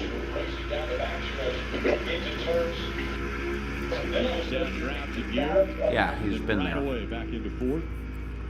This is interesting. A top. Think about the changes Kevin Harvick has seen, the types of race cars he's driven at this racetrack. He's actually seen the racetrack change, the vehicles that he drives change, and no matter what, he still finds a way to always run well here. How about the change right now in lighting, as far as you go from the top 4 not in the championship fight? Right. My goodness, and the championship. This is interesting. So we've got the championship, like the top 3, like the 3 contenders for the championship together. Nice, good for Brad. It finally drops below the grandstands and the suites, and you can see the corner and aim for your marks. Blaney is starting to catch up to Byron. Being slightly, ever so slightly faster. Because it was right when that sun was at the worst possible position to be. Byron's been running an interesting line that seems to be working with his car. Well, I don't know if it's not enough to counteract the 12. Working his way up to the 24 of William Byron. It's been methodical. It didn't happen right away, but about a car length a lap, a car length and a half a lap. This 12 car, I think, is the best of the championship 3 remaining, Jim. And before he was able to get by, Larson was complaining about his car in traffic. Here's what he told the team. I can't pass the traffic all day like this. We got him last time. Just be patient here. We'll get him plenty of time. Only better time before they get their cars better. And now Blaney trying to track down William Byron. Twice we've reported on him complaining about certain things. Despite those complaints, still making headway. So, again, are his complaints real, or is maybe Ryan Blaney cracking a little bit under pressure? Oh, I think his complaints are real. Remember, he came in 3rd, out 7th. So his frustration is he feels like he's done this work already. Right now he's doing the work again. And I do agree when he says they will get their cars better. You know, what he's saying is he has done this. He has been a race car driver for quite some time, and he knows every time he passes the 24, every time he passes the 5, Kyle Larson sees what the 12 car is doing, and he says, all right, Cliff, I need my car Well, X, Y, and Z. something interesting about this is that Poker hand all day long. What you want to do is pass him and then keep the track position. we've got how many laps left? In the stage, at my end, 24. In the race, 149. At least, or 151. And Larson. I think Blaney would love to. Busher is now about 0.6 of a second behind Chastain. You can see how it takes air and grip away from the 12. He struggled on corner exit right there with the 24 in the same groove in front of him. It's forcing the 12 to run somewhere different on the racetrack. Particularly when he gets close to the 24, he has to run lower, and he's not really been able to make ground on other cars that way. So he's almost lost a little bit of ground here, the 24, the 5 of Larson. Keeping him pretty steady in the distance he has to the 12 car. So we're at a little bit of stalemate right here because that 24... So apparently Busher does have a top 10 at Phoenix, but it's just one. Alrighty. Highest career, 5 top 5. 8 top 5, sorry. Very unique to NASCAR racing is while the playoffs are going on and this championship battle continues. Busher appears to be slowly closing in on Chastain. And Chris Busher, Kim, is looking for his Truex is now also starting to catch up a little bit to Harvick for third. But apparently Byron is still now ahead of Blaney. Been holding on. But still just barely, as we're now getting around the 20 to go mark in stage 2. Keselowski starting to catch up to Eric Jones for 9th.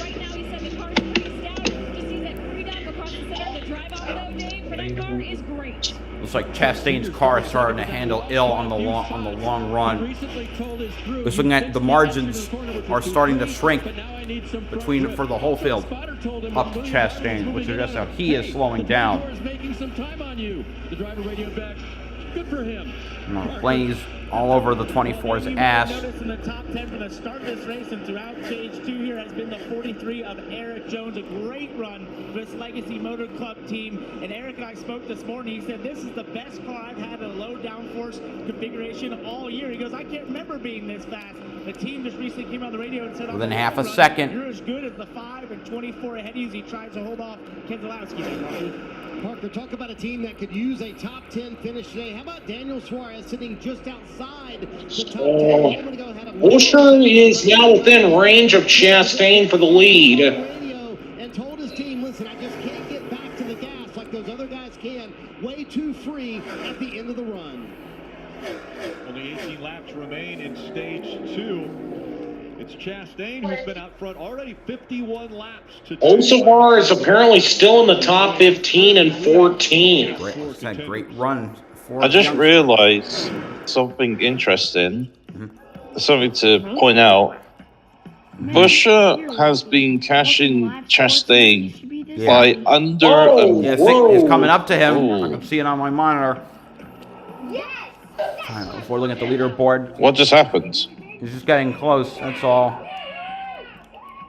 I don't want to say what it is. I guess I'll find out what it is. It's not a caution. Get way more into what you're into when you stream on the Xfinity 10. No, it wasn't. Oh! I guess we'll see what it is in a bit. Now at Ashley, find unbelievable discounts on top-rated furniture with 0% interest for 60 months in-store only. Shop doorbusters. Okay, between LaJoy and Hocevar. And featured finds starting at $22. Good save by LaJoy. Only at Ashley. Yeah, Keselowski almost spun LaJoy, and Busher is now right to the back bumper of Chastain as he's about to make a run for the lead. Wow. Hey, Chevy gets it. That's why they're keeping prices down to earth, like on the most affordable EV in America. A super strong. They're going to side by side at the line, and it looks like also for 5th place. High-tech Chevy SUV. Oh my goodness! The 17 car is flying. So together, we can do more. It's Pod's holiday sale. Save up to 25% off your move and join the 6 million families. Here we go! Smarter, I'm more so flexible way to behind. move with Pods. Whether you're moving across Trying to try on the inside. save up to Yeah, there you He's go. stuck behind the 38 of Todd Gilliland as this is going on. Chastain, I mean. Busher's going to send it low. They're going to 3 wide to 38. More formally known as Side by side at the line. Busher leads it. egg and cheese biscuit and sausage biscuit. 2 biscuits.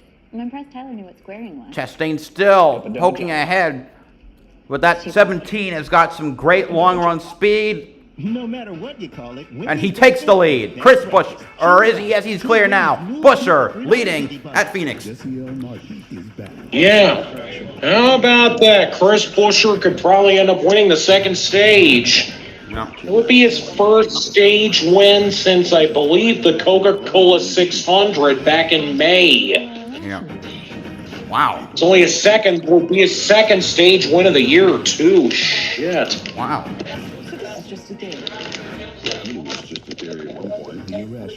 Yeah, there he goes. It took him a little bit of work, but he managed to get around him. And yeah, Buescher is now the new leader. And yeah, it early has been noted that this race has been a lot better than what happened last year. Or even in the spring, for that matter, too. Spring wasn't terrible. Then again, I wouldn't watch spring that well because I was on vacation. Oh, I fair watched enough. the end of the Xfinity race in an airport. I was not because I had Also, but that's something that was already pointed out before, but ever since Noah Gragson got suspended, there have been a lot less cautions happening during Cup races, because it's almost like it kind of alluded to the notion that Gragson was a bit of a rolling caution clock. It was most obvious during the Chicago street race. I mean, that's where it was most glaringly obvious. 3 different times he hit that wall. The gap between Byron and Blaney has spread out to where it's almost 1 second apart between them. I noticed that.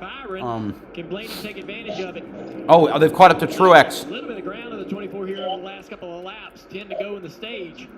So Truex has started to lose long run speed. Kim, what are we learning on the 12 car? Well, we're learning that he does not like that car at all. Here's what he most recently told the team. I'm not very good, dude. I'm way worse than last round. So his car is so Blaney's car struggles on long runs is what I'm taking away from this. Now, so his car is ill handling in the. It works well through long runs, but as it starts to get even longer, it starts to peter off. Yeah. That can still be a bit of a problem, and Keselowski has made it to 9th. Truex is trying to pass Byron. Other way around. Byron's. Byron's trying to pass Truex. So I now realize that. I thought Truex was ahead, but no, Byron's starting to get the better run as he's now passed Truex for 4th. What I do love that Jonathan has on his side is that man, Roger Penske. This is the most I've heard RP on the radio in any. Byron made the pass. Ryan, as we all know, short fuse, fiery temper, and the There's space now. No, it's side by side. Excuse me. Now the space. RP's on the radio. I think that not even what he's saying. When he hears that voice, he goes, okay, this is a different race. There is more on the line. Roger's here in attendance on the radio. So there's the gap. Jonathan, the crew chief, has the team owner on Okay, now the pass has been made. Question is, can Blaney pass Truex as well? It will take some doing, but I think he could certainly do it. I hope he doesn't. I want as much distance between the 24 and the 12 as possible for pit stop purposes. Yeah, I can definitely see an onboard cam, and it definitely shows that Blaney is very frustrated with the way his car is driving. All the better. Truex is swarming. 6 to go in the stage. On both sets of tires if it runs green. So back to that question by Cam, right? What do you adjust on? Well, short runs, long Holy moly, he is really frustrated. He is really not happy with this car. He's getting too loose, too tight, too loose, too tight. You don't want, the car's you can still see it. He's still giving those gestures. It's like, yeah, he really does not like the way his car is driving. But we're almost to the end of the second stage, so this is where it's going to be crucial for him. Trying to make the pass on Truex on the outside. But we have 5 to go. Not able to make it. He's still look at frustrated. that. That was so loose off turn 2. out of control on corner exit. You can just see the body language in how. Wow, that car, man, it's behaving worse than Manny from Diary of a Wimpy Kid. Let's go with that analogy. Because he can't do what he wants to do, and the car just won't produce. Reddick has apparently fallen all the way back to 24. Damn. I didn't even realize that. Well, that's what TIE fighters suck. What can I say? That's a joke, but yeah, I get that. True. Well, Byron is so he's not full power in the corners now. He's like, Well, you know. you don't go full throttle in Phoenix. No, but he's so like he's not like on the throttle as he normally would love to. You know what I mean? Okay, here we go. About to be the end of stage 2. Well, I'm 3 to go, so now coming to 2 to go. And losing those positions on pit road and having to go back to battle. 2 to go now. Okay. It's very frustrating in a race where you cannot have slow pit stops. Blaney started this race 15. Chastain is almost a second behind Buescher. I'm guessing is coming around on Aaron's screen probably soon to take the green and I checker. can't believe this. I can't believe I'm going to say this, but Buescher's car has been absolutely immaculate. Yeah. I mean, He's been fantastic. great on the track. Car isn't doing stupid things.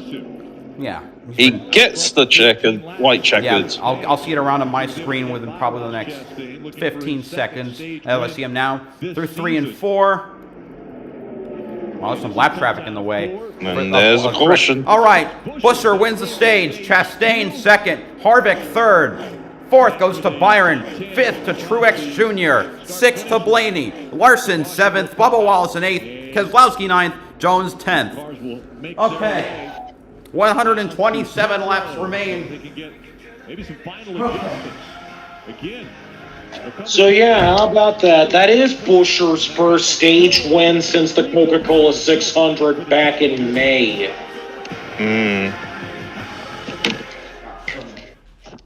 Welcome to season 2 of Armageddon. The guest list is huge. The games are bigger than ever. And this place This is, like I said, this is going to be an interesting race. Yeah, I will admit it certainly has been going a lot better than last year, and I could say the same thing about Martinsville last week as well. Even though it's not perfect, it's still showing that. It's like they finally figured out how to do the shorter tracks. Even though Justin Haley had said that almost nothing had improved, it's like maybe it's just the fact that the car he was driving was not quite there. That or Mm-hmm.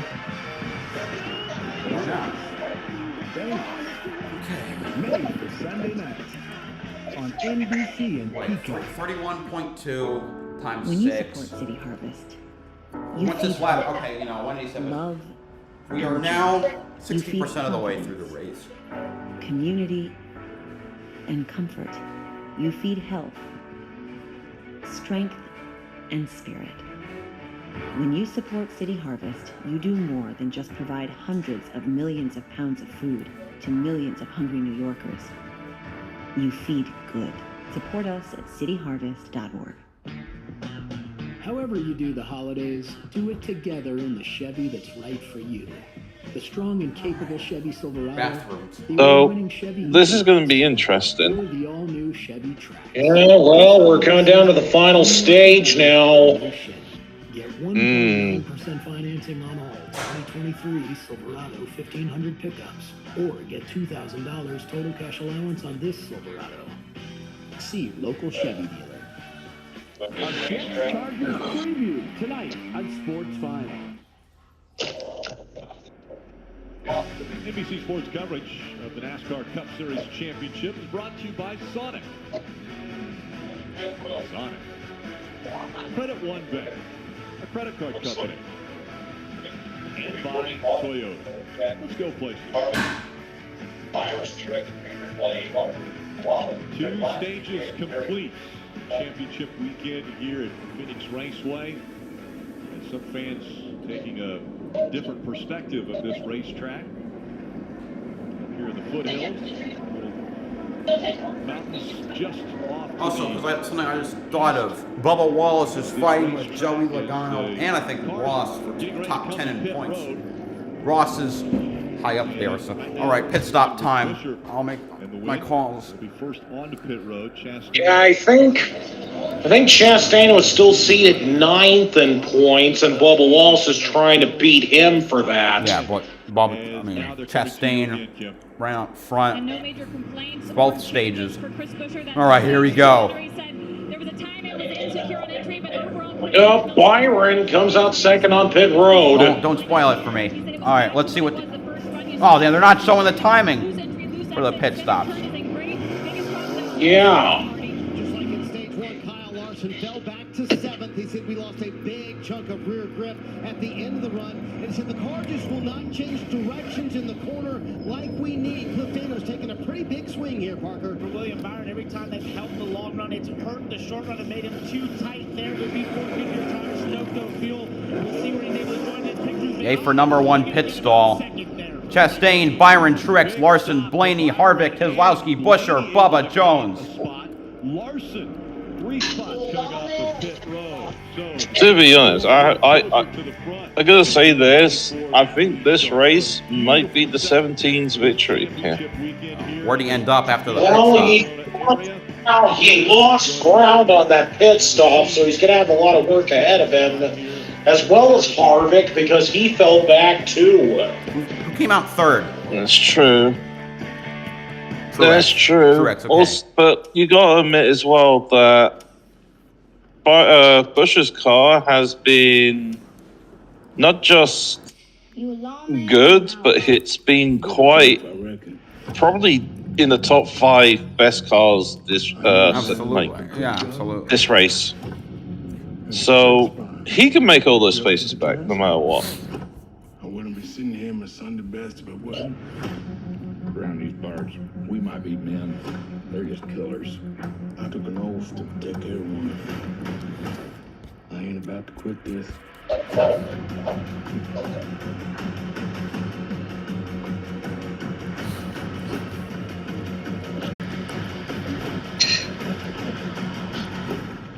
I'm warning you, your wicked days are done. Lawman Bass Reeves. New series now streaming exclusively on Paramount Plus. You're so much more than just a landowner. You're a gardener, a groundskeeper, a landscaper. Because you didn't settle for ordinary. Same goes for your equipment. Versatile, powerful, durable Kubota equipment. More goes into it, so you get more out of it. With Josh Allen and William Byron, better effect now. William Byron still. The campgrounds here outside Phoenix Raceway. Well, Sunday Night Football, Josh Allen and the Buffalo Bills are in Cincinnati facing Joe Burrow and the Bengals. It all starts with Football Night in America at 7 p.m. Eastern, right after our coverage on NBC and Peacock. You see that, a sea of campers here in the campgrounds, over 10,000 campers that started filing in on Monday to get ready for this weekend. I mentioned Josh Allen, quarterback for the Bills, and there's a tie with Josh Allen and William Byron. As a matter of fact, now when William Byron celebrates a win, he wears those oversized caps. And we've seen it numerous times. As a matter of fact, we've seen it 6 times this year where the oversized caps have come on. He said, well, I watched Josh Allen on Thursday Night Football. He was wearing the oversized cap. I thought, I'm going to do that for my celebration. And so that is why William Byron wears those oversized caps in Victory Lane. So now it's down to 3. Started with Championship 4. Christopher Bell out on lap 109 with a mechanical issue. And William Byron, with his great pit stop from his crew, has him out 2nd. Currently running 4th, Kyle Larson, and Ryan Blaney in 5th. Let's get another update from pit road and Kim. And Rick, for this truck crew, a much better stop. The last stop, they lost 4 positions on pit road. This time, they gained a spot. The big question is, they're looking for the magic they had that second run. Did they make the right adjustments for Ryan Blaney? The other thing, Marty, keep their driver cool, calm, and collected. Kim, what a timely stop for Kyle Larson and his race team. They gained 3 spots here on pit road, proving once again why they're one of the 3 best pit crews here on pit road. And afterwards, Cliff Daniels went around to every pit crew member, shook their hand. Larson said, amazing job, guys. Parker? And for William Byron, it's been a championship performance by the driver, but it's been a championship performance by his pit crew. The first stop, they kept him in the lead. The second one, they gained him a spot. And this latest one, they gained him 2 spots, with potentially 1 more pit stop out left. Could this team be putting in the perfect performance they need to go up there and get this team a championship for their driver, William Byron? Buescher didn't lose too many spots. I mean, he's from 1st to probably 7th, 8th. So, all right, pace cars. Final stage. Here we go. God. It's gonna be a wild restart. Guess I'll see how this goes. Engine roaring. Here we go. Wow. Championship weekend.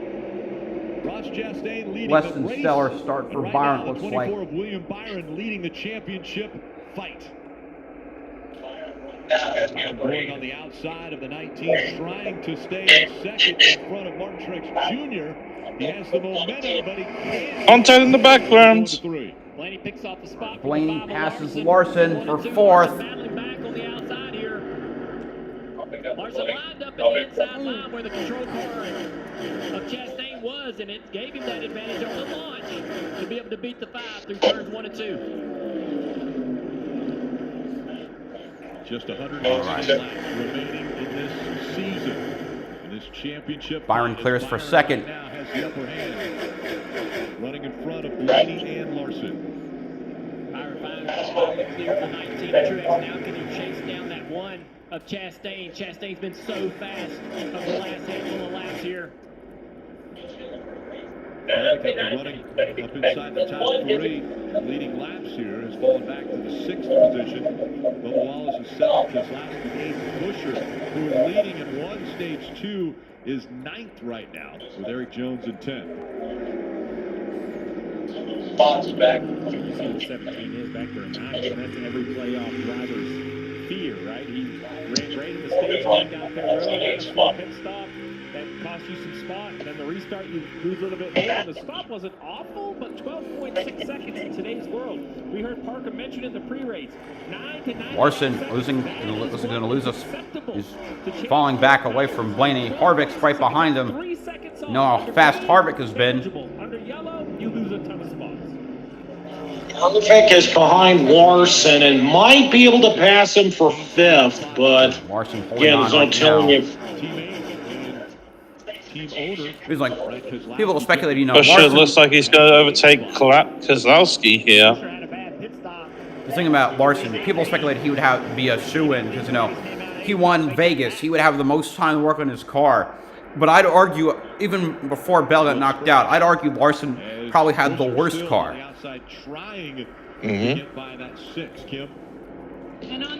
And it looks like Buescher just overtake Keselowski. His team is his up there. teammate and owner.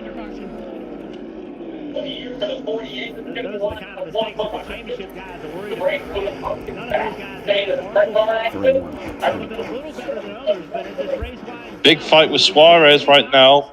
it can boil down to pit stops. That's 99 car. That's for 24th, 25th. Or 23rd, 24th. All of that stuff adds Buescher, yeah. They are 3 wide back there. Wow, yeah. Dillon, Bowman, and Priest. What happened to Priest? Like, he was battling up there. Wait, where is that 17? He was in top 10 early in the race. Now he's 9th. I mean, 19th or 17th. There's some races with a broken back sustained in a sprint car accident. I ran into him in the garage on Friday. He basically was like, look, you don't want to hang out with me. I have no luck. Anything but bad luck. If we're standing here, something could fall and hit us.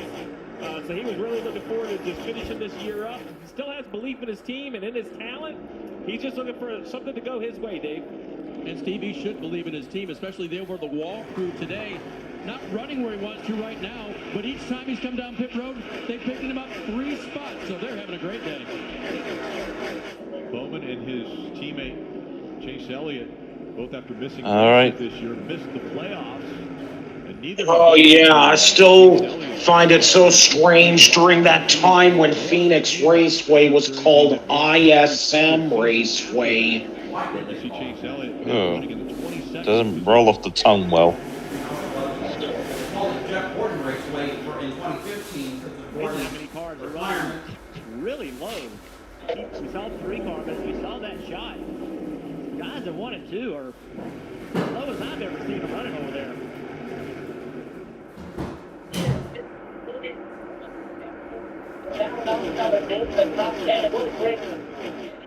Cars on the unconventional route there, as we saw him cut the dog leg. We had mentioned the fact that the 4... Almirola's not joining Haas next season? Yeah, Almirola's not returning to FHR. It's speculated he'll run Xfinity for part-time, Xfinity part-time next year. The private porno vibes have said either Gibbs or Junior Motorsports. Really been moving for that number 10 Ford and now knocking on the door of the top 10. And what a great way to end your time in the Cup Series if you go out there and just get a solid top 10 in a run where he's moved forward throughout this race. Right now, just playing a little loose condition on the long run, but overall, a great run for his last time here at Phoenix at number 10. Chastain is running away a bit from Byron. Yep. So it's Chastain, Byron, Truex, Blaney, Lawson, Hendrick. Blaney ripping off some fast laps right now. He's the fastest of 3. This is a search bar. Let's know the difference, okay? Social media. It can be overwhelming for a young homeowner turning into... Interesting top 10 right now. You know, your top 10 is really hauling. Hamlin, Keselowski, Buescher, Wallace, Havoc, Lawson, Blaney, Truex, Byron, and Chastain. But we can save you money when you bundle home and auto with us. Okay, do you really think we need 40? Those are your top 10. Fun dinner at Ham? Yeah. No.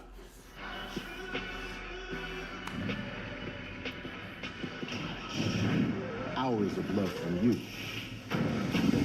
All the right parts from us. Here comes Blaney, trying to work his way past Martin Truex Jr.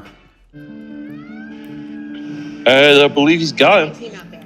Yep. Now it's going to be a fight with Byron and Blaney. Blaney's the fastest car on the track.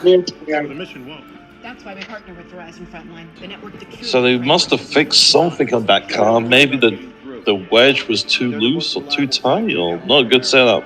Here, reliability is everything. Extreme or routine, Verizon Frontline delivers. The #1 network choice in public safety. Learn more. It's your mission. It's your Verizon. With the Sonic 2 for $7 deal, you can choose from 3 delicious favorites for only $7. A Sonic cheeseburger, chicken sandwich, or a full-on chili cheese coney. It might be the greatest pairing since cherry and lime.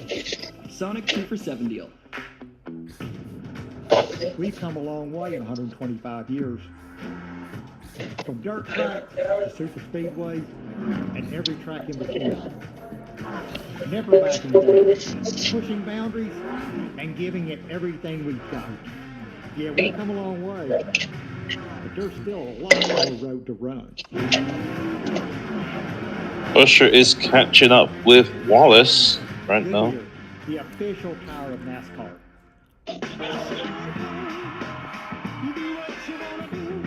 Different skills. And it is okay.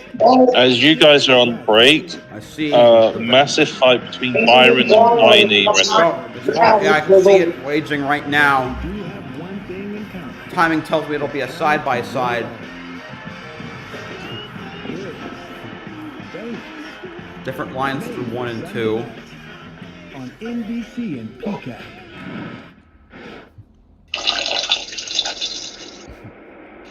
Heating up now in the championship battle.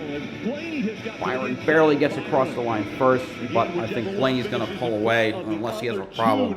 I think he wins the title. Will be crowned the champion as Blaney has found. Blaney's in second. Yep, he takes Byron third. Yep, he takes the spot. He takes that spot away. But Byron's really close by. He's about to catch up soon. Truex and now drives up to the back bumper and around the 24 into second place. He was talking about how he didn't love the car. Whoa, Byron got a massive run on that last corner. They've actually improved this car over what we've seen all day long. Car really didn't have a ton of short run speed, really good long run speed. They're still going to have to make one more pit stop before this race is over. Yeah, I know Byron would love it to be under caution. I do have to admit, Blaney is still struggling with that wheel right now, with this car still. Not by much, though. But he is twitching.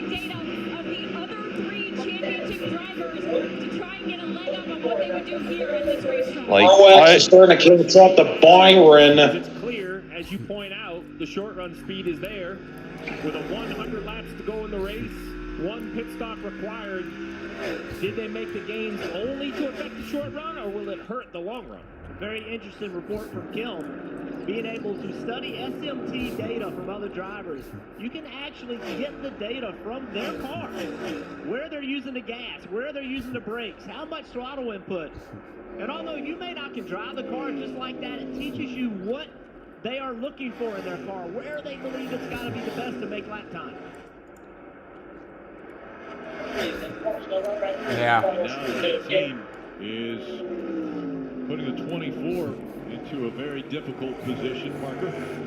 Well, Rick, I can tell why Steve was such a successful crew chief, because what he just said about how many laps to go and that there's another pit stop is exactly what the 24 team told William Byron. The second Truex has just overtaken Byron. 101 laps to go, and we've still got another pit stop. Stay locked in. He has been absolutely silent on the radios. He focuses in trying to extract every bit of speed out of that 24 car. They threw some adjustments at it to help it in the short run, and maybe that's just hurting at this portion of the run right now as he struggles to get back up to the Buescher has overtaken Wallace. Martin Truex said, I have a plan.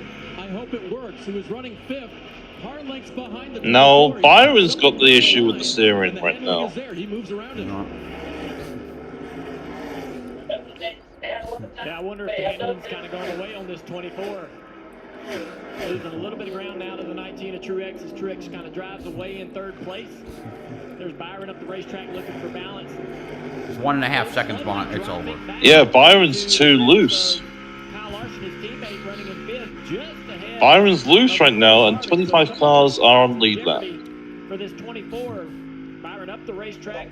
Yeah.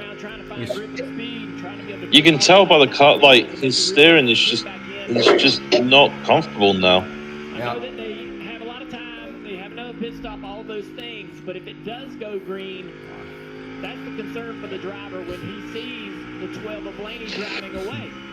So, yeah, I know we got time to fix the car, but I'm not losing too much ground to the competitor for the championship. I think the real key, Steve, is not to get a lot of cars between you and the 12 car. Blaney's catching Chastain by at least 0.1 second a lap. Let's say make a mistake. So even though he's driving away from you, you still have to fight hard to keep other guys from passing you, Kim.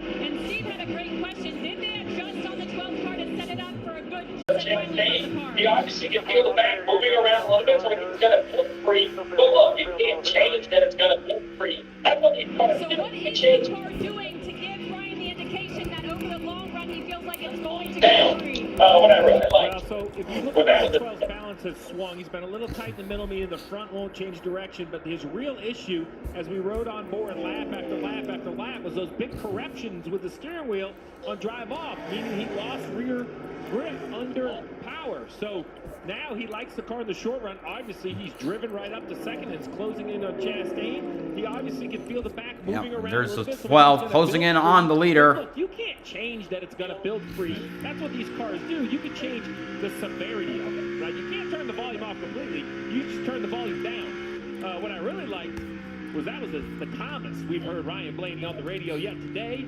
And, you know, we heard Christopher Bell. Wow. 28.8 is his last lap. Fastest lap was 29. So he is picking up. So you also have to peak at the right time of this race. He is running down this one car of Chastain. He lost a second that last lap. 2.8 second gap. Through the top five, right up to the back bumper of the leader. This one car has been faster than everybody over the last 100 laps. Oh, lap car! The team is in sync, and those changes that they have been able to make throughout this race have put him into a position now that he's getting ready to fight for the lead here at Phoenix. Well, that lap car cost him a little bit right there. Ty Dillon, I'm guessing. Ty Dillon in the 77. Mm-hmm. The ability that this change has given this race car is for Blaney to drive it wherever he wants. Blaney is, oh my goodness, that rear far up. That's really important because as he runs Blaney's rear is going again. When he was braking, it just squirmed a bit. Blaney can surprise you. This car is good enough to not have to be locked into one. In turns 3 and 4. Final pit window around lap 245 to 248. 70% of the race is done. And has had great success from his grandfather, modified dirt track legend and Lou. Whoa! We'll find out what that is. Blaney's really struggling right now. But he's still within range of Chastain for the lead, though, so it's like, I don't know how much it's hurting him. 86 in the 4th round. Played at West Virginia. You just see him fighting this car in turns 3 and 4. He's losing it in 3 and 4. Like, the rear is just not gripping. But they've never been able to compete at this, the highest. Well, that part of the track is now being shaded by the grandstands. So it can certainly have an adverse effect on the handling, that's for sure. Oh, but Blaney's about to make a move from the lead from Chastain. Mm-hmm.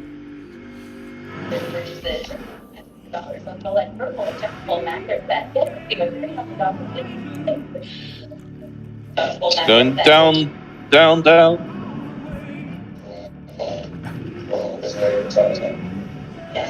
If I was Chastain right now, do I let Byron go or still fight him? You mean Blaney? Sorry, Blaney.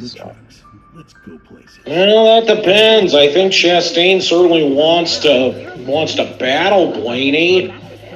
Save up to $900 on select Purple adjustable mattress set, or receive a $300 instant gift with the purchase of a Tempur-Pedic adjustable mattress set, only at Ashley. So you telling me that the new iPhone Truex might be able to catch up to these two in front of him. Yes.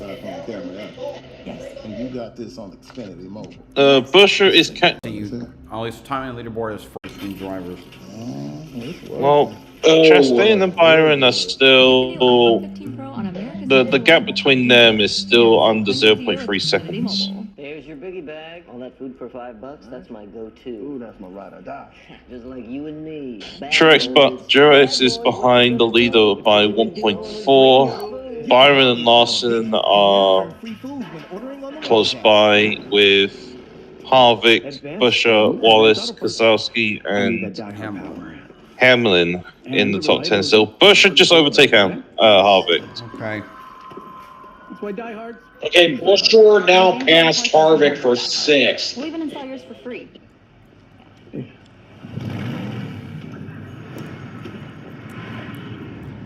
Abuela? She makes the best tamales. This is how we advance.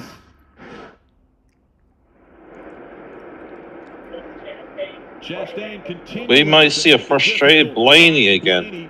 As Blaney has got all the way up to his back bumper, but cannot. Larson is starting to catch up to Byron. Yeah. Blaney running second, and it's Truex Jr., Byron, and Larson in the top 5.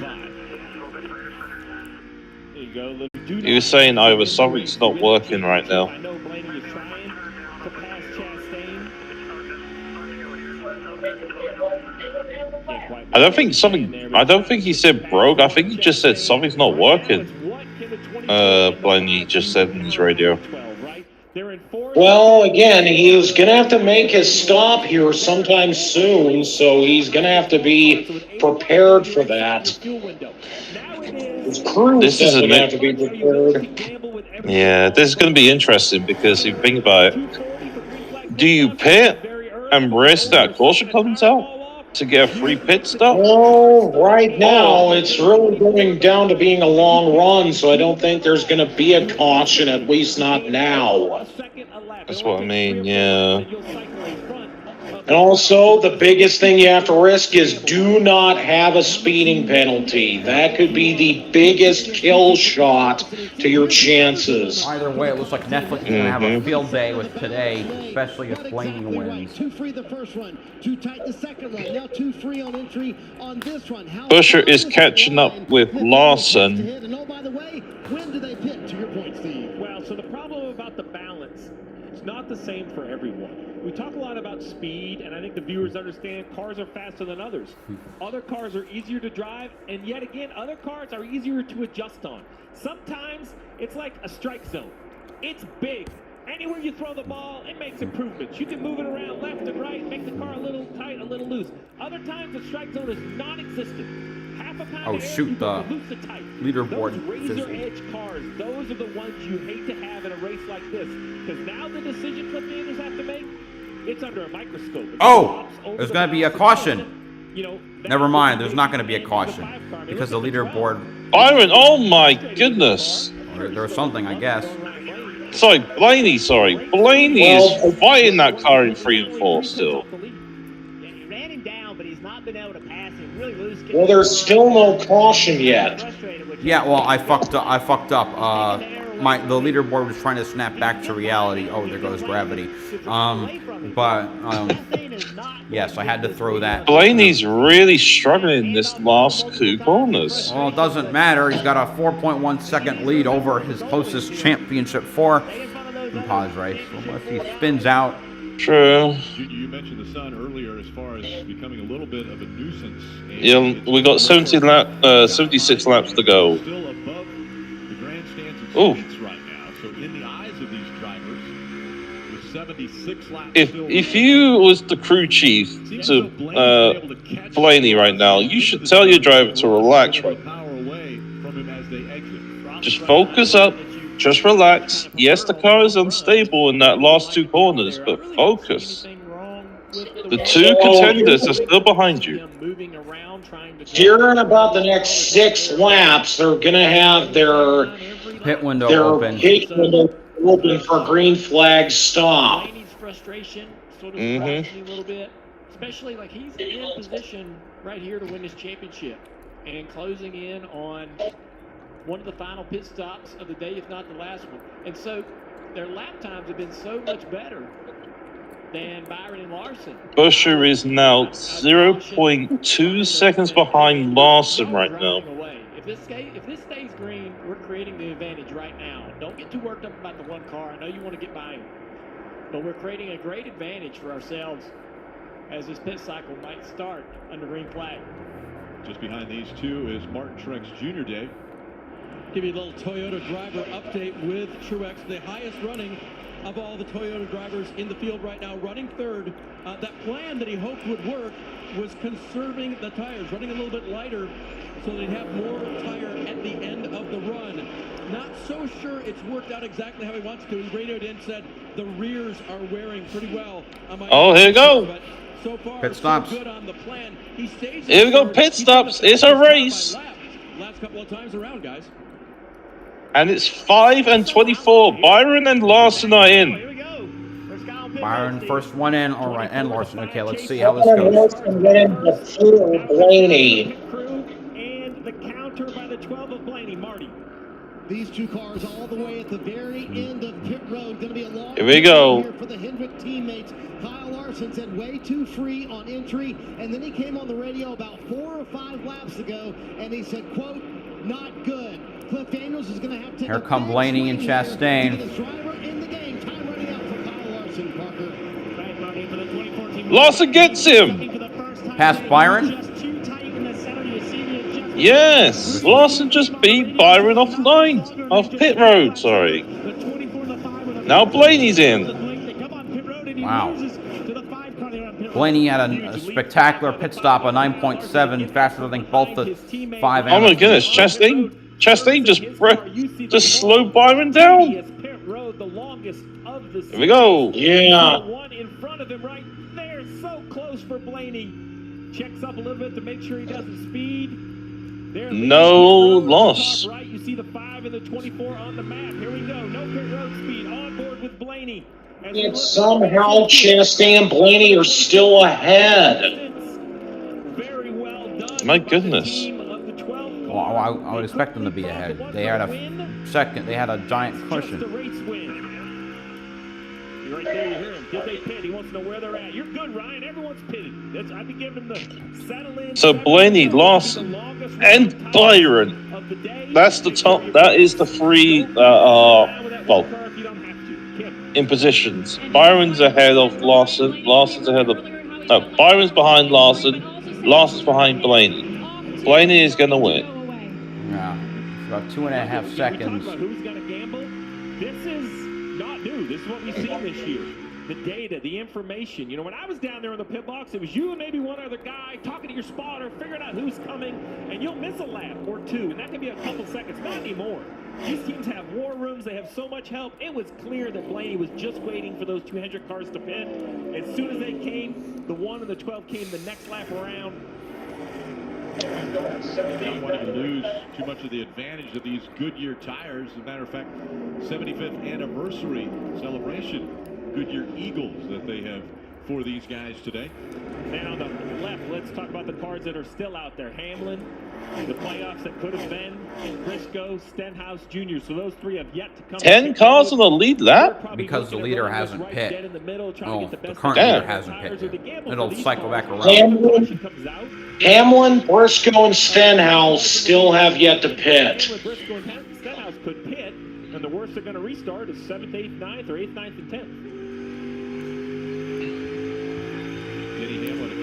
So, if we look at this carefully, we've got Chastain first, Blaney second, Truex third, Larson fourth, Byron fifth, and Buescher in sixth. In the round of 8, wasn't able to advance to the championship 4.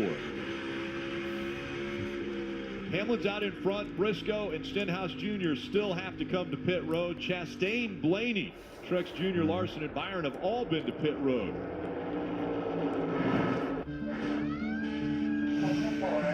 That's my team out there. If our network goes down, lives are at stake. Our comms have to work. Or the mission won't.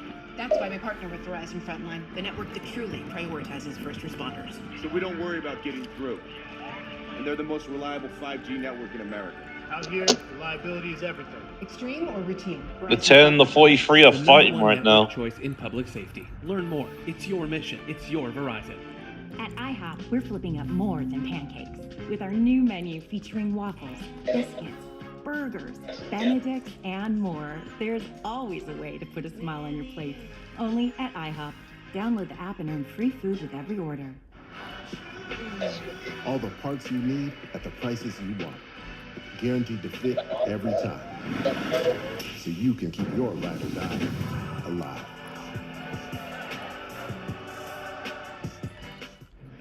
I'll have the avocado toast, minus the avocado. So, toast. Yeah. Everything is so expensive these days. Hey, Chevy gets it. That's why they're keeping prices down to earth, like on the most affordable EV in America. A super strong and capable Chevy truck. And a high-tech Chevy SUV. Stenhouse, I believe, Why is Chevy making a lost positions still. So together, we can do more. No. Stenhouse hasn't pit. Yeah, Stenhouse just dropped to 5th. So.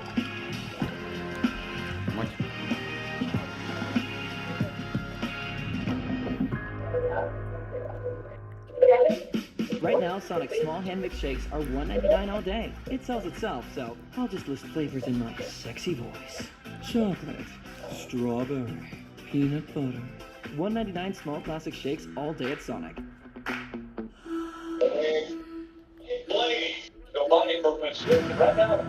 20 years ago, I escaped from you. And then you, dear Gabrielle, kidnapped Okay, Hamlin is now pitting. Everyone's like me, but no one else seems to be looking for what my team finds me. And now, you're going to help. What would happen if I screamed? Gabby, what's in the basement? Found Tuesday on NBC. In studio.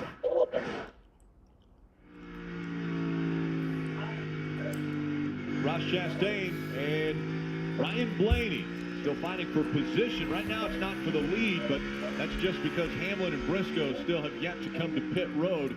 Hamlin They pits. will have to do that shortly as we see Hamlin now on pit road. 60 to go. Right, it's been mostly a top 10 day for Denny Hamlin here. So take 4, get your tires a little tight. So we only got Briscoe. Let him go here to split the stage basically in two. The 11 is away. We'll see where he rejoins. And also apparently Stenhouse is not pitted yet either, and he's in 7th. Oh, but Chastain and Blaney are just now passing Briscoe. That's Ryan Blaney talking about the one. It feels like the one is holding him up, and it's going to back him up into a battle with the rest of the competition. Lap times, though, would say different. The 1 and the 12 car both. Briscoe's now pitting. Yeah, okay. Championship contenders of Larson and Byron. So finally, we got the order back to normal. Yeah. By this one and drive away. I think Stenhouse is He still needs just to pit. dropping. And I would caution, with the caution, Brady's not to burn his car up. Not to burn his car up trying to mess with this one. I do think what you point out about lap times are important, right? Blaney only sees what he sees out the windshield or out the mirror. And the 5, so you bring out some great information. Gap back to the 5, whether it's growing or shrinking. Let them know what the urgency needs to be of passing the 1. I think the mentality is you need to get by the 1 and win the race with 58 to go, but let's make the 5 come get us. Let's not burn our rear tires off and fall back to the 5. Blaney is still trying to get by Chastain for the lead, but it's still proving to be difficult. The funniest outcome was Chastain trying to block so hard, he ends up wrecking Blaney. But Chastain, here's the thing with Blaney's car, it's not stable, I've noticed. Clearly At the faster same than his time, it's opponents. not. But at the same time, it hasn't made him lose control. He's still trying to rein it in. Whoa. Still trying to get by Chastain here. Did he just looking move? like he might have to run? He's trying to move him. Did Blaney just... Did Blaney just put up his middle finger? Did he? Frustrated. He did! He put them the bird! Like, dude, what do you expect? Oh my Like, what do you expect him to roll over for you? So quick, they wouldn't have got time to censor that, but oh my god. Trying to go on the inside. Yeah, Blaney's still trying. Chastain's got the momentum on the outside. Sends it hard. Truex is starting to close in on these two. Something could happen here if Truex starts to come into the fray. Oh, a little bit of contact. Blaney leads at the line. Chastain is really starting to run it back. Oh, he gets a cover. And here comes Truex. I guess I'll see it when it comes in. There's a lap car coming in play. Newman. Chastain. Blaney is losing it. All right, I guess we'll see what happens. Oh, no. I actually have to race. All right, Chastain back in front. I can see the 19 coming. Oh, my God. So, hold on. Don't tell me what happens. I want to see it for myself. Wow. He's like riding. I hope he just burns up his stuff. And here comes the 19. Moly. Oh, he gets a large bump to the 1. And the 19 is coming. 3 wide for the lead. He's trying to send it hard. Chastain. If that was Blaney's crew chief, I would tell Blaney to calm the fuck down right now. Sorry for language, Chastain leads at but the I would line tell Blaney barely. to calm down. Oh my god. This is now starting to devolve into a 3-way battle for the lead between Chastain, Blaney, and Truex. Blaney goes it low. And Blaney takes the lead. That could be a problem. Here's the thing. If these three keep fighting, Larson and Byron can catch up with this. Even Busher can catch up to this. Blaney leads at the line. Just hoping that Byron. I guess we'll find out what that is. Just hope that Byron can get by low. Larson and get through Blaney. Truex almost gets into the 12. Chastain takes the lead back. Big a bobble right there, and the 19 is past Blaney. They're too calm. They need to get on the radio with This is turned into. This is just a fully destructive moment right now for Blaney. I think they tell him to stop racing so hard, considering his gap. It's not just that. He's just. I feel like he's damaged something on his car. I hope he. Well, I can hope. Blaney's bumper might have been. Either, I don't know if it's either caved in a bit or not. I don't know. Hold on. His margin is starting to drop. Apparently, said that Byron is now the fastest one on the track of the 3 championship drivers. I can see it on my timing. But yeah, but his margin. There's the top 3. It's come back to around 0.9. From Blaney back to his closest Champ 4 competitor in Larson. Yeah, and last time by, Larson 0.2 of a second quicker. Will it be the same this lap? Blaney comes by 29.20. Larson 29.20. Byron, I don't know who was that. I think that was Byron's crew chief there saying, "Keep digging, keep fighting." They're having a meltdown. My man Rudy Fugle is scanning and he is selling, and I love it. The 12 is melting down. You know him. He can imagine it. I like that's a motivational. Byron's won a title in the last 10 laps before. Busher is catching up as well. Don't count out 17 right now. Busher's still about like 2 seconds behind Byron. But he is catching that up quickly. He thinks that is the only goal and the only way that he gets that championship today. He thinks that, and you are right. That's how it's always been. But what's the same between the 1 of Chastain and the 5 of Kyle Larson? They don't drive for the same owner, but they got the. I have a feeling that one person's. I feel like Blaney's gonna do. I don't know what he's gonna do really, because he's losing his head. He smacked into the back of Chastain. He loses a position to Truex and Chastain. Middle finger going up. He is just not happy. Now there's more lap change that's starting to come into play here, so yeah, this could certainly. I think this might be a dumper run somewhere. I feel like there's going to be a dumper run. Oh God, let's not have that happen. Truex going low.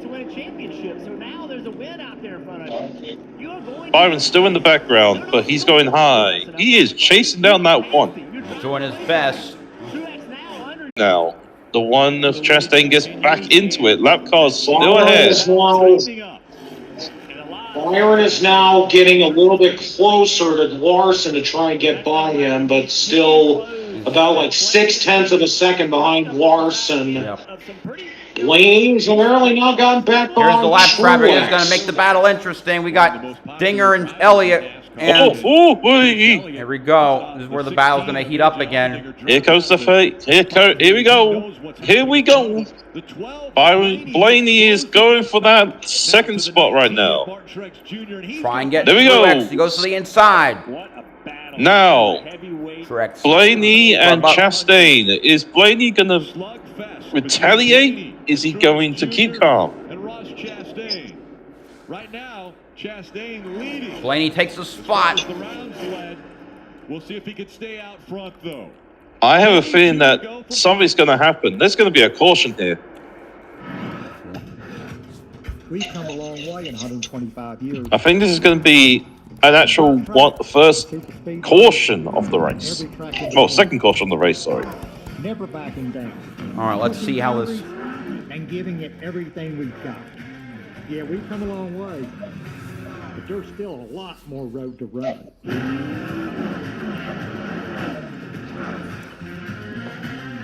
Goodyear, the official tire of NASCAR. 40 laps to go.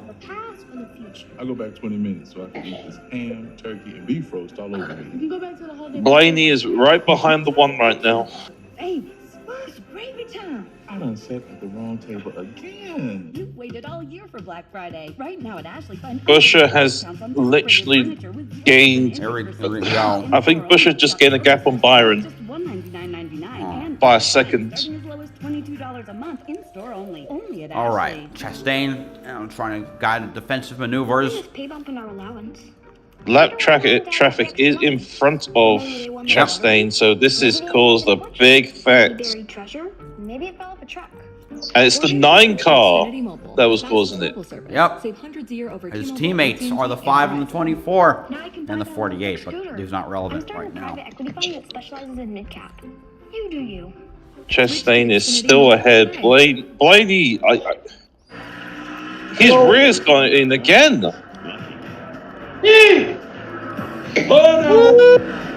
Oh no, we got a shake-up. Oh boy. I guess we'll see what happens after that happens. That was close. Let's see I'll see what Aaron was talking about. He's gonna dive low. Try and get around the one. What you gonna do when we bring your food? You can always bet on Biggie and now earn free food when ordering on the Wendy's app. Staying still, keeping ahead. For the lead, Blaney now almost contact. Kyle Busch. Chastain. Oh boy. It's going to be a I think moderate. Kyle Busch just spun it. It's going to be a moderate length run. The most important pit stop of the day. I called it, didn't I? I called it. There's going to be a caution coming soon. This track position and potentially help their driver get out in front. This is so eerily. I think Blaney might lose out on this pit stop. Running third of the championship floor. He came down pit road, leapfrog to the front, and championship day. So yeah, Kyle Busch kind of lost control at turn 4 and then slid across the front stretch. There's just so many similarities. Yeah, Busch just lost it in the rear. Do their job, but the 5 over the wall crew. This is what it all comes down to. What happened to the 8 here, guys? Drivers talk all day about how loose they are, and here it is. 8-car Busch just trying to be in the throttle. Back in, comes around. And it came around quick. He was in the throttle, and it started around before he even lifted. It's surprising. Back to that battle. Here we go All right, with this pit race. Don't spoil it for me, please. I'm not spoiling anything. I'm just getting excited over this. All right. Concepts up and down pit road. Now, who's gonna be the big gain? Who's gonna be the big loss? Yes, we'll see it. Just don't tell me. Out of these 3 drivers, there we go. Don't tell me. Not saying anything. Under a microscope now, as this could potentially be the final pit stop to determine how the restart will happen and a championship on the line. Kim. Here we go. Blaney's going for 4. Got one of the first pit stalls.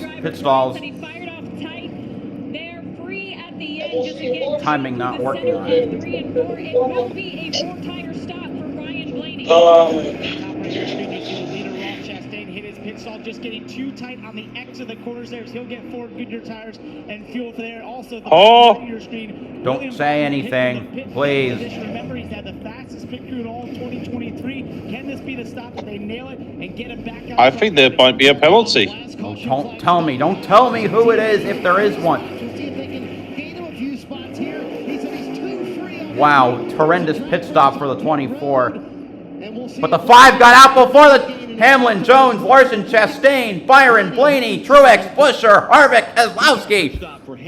Larson wins the race off pit road among the Champ 4. Blaney lost multiple spots. Well, here's the interesting thing. Some of these, 3 cars, I believe, in that pit stop race, took only 2 tires. Yeah. Byron told the team he wasn't sure what he needed, which, that's never good. More totals, smaller spreads. What does that mean? That means it's T's and C's and J. Joe Burrow and Josh Allen. There's no reason to think that those guys are as good as Mahomes. So even if they get the 1 seed, they're effectively playing on the road. So enjoy betting with the boys. Monday through Friday on NBC Sports YouTube or wherever you get your podcasts. I wonder what the radio message is going to be from Byron's crew chief to him, because he's lost spots. One's like me, but no one else seems to be looking for it. My team finds them, and now you're going to help. And I'm wondering if Byron's actually got a cooler head now, or is he just still hot-headed right now? I don't know. Tuesday on NBC and streaming on Peacock. When you can find not one, not two, but 5 highly rated complete dining sets with 6 chairs and multiple configurations for only $9.99 each, just in time for Black Friday, there's only one thing to say. Oh my God! Bob's Discount Furniture. The team at Northwell is solving the most complex challenges in healthcare. More experts, deeper insights, newer breakthroughs. For people like Tanya. Northwell is raising health people in New York. As it was said, perfect summary of the latter half of Bush's season. We're here to help you live the life. Train wreck. Want to do some banking while relaxing? So, Blaney has now been shuffled back to 6th, and Larson is now ahead in 3rd. Penalties. But yeah, Hamlin and Eric Jones, they certainly took a bit more of a bold move to be 1st and 2nd. Penalties, Logano and Gilliland. Bank on the bright side. Every day needs today. 3rd, 5th. Yeah, Byron's 6th. So this is interesting. Of the champ, 3 remaining, Larson's team gets him out in front of the others. So now Byron and Blaney will have to fight to try to clear that 5 if they want to win their first championship. Larson looking for championship number 2. And it was a combination, Rick. Total time, you see it just over a second, but it was a little bit everywhere. Kyle Larson, a little bit better, running his pit road lights, a little over a half a second faster than Blaney. Just driver time, just rolling pit road speed, and then the pit crew backed it up with another 4/10. We're not counting seconds anymore. We're counting tenths of a second, Kim.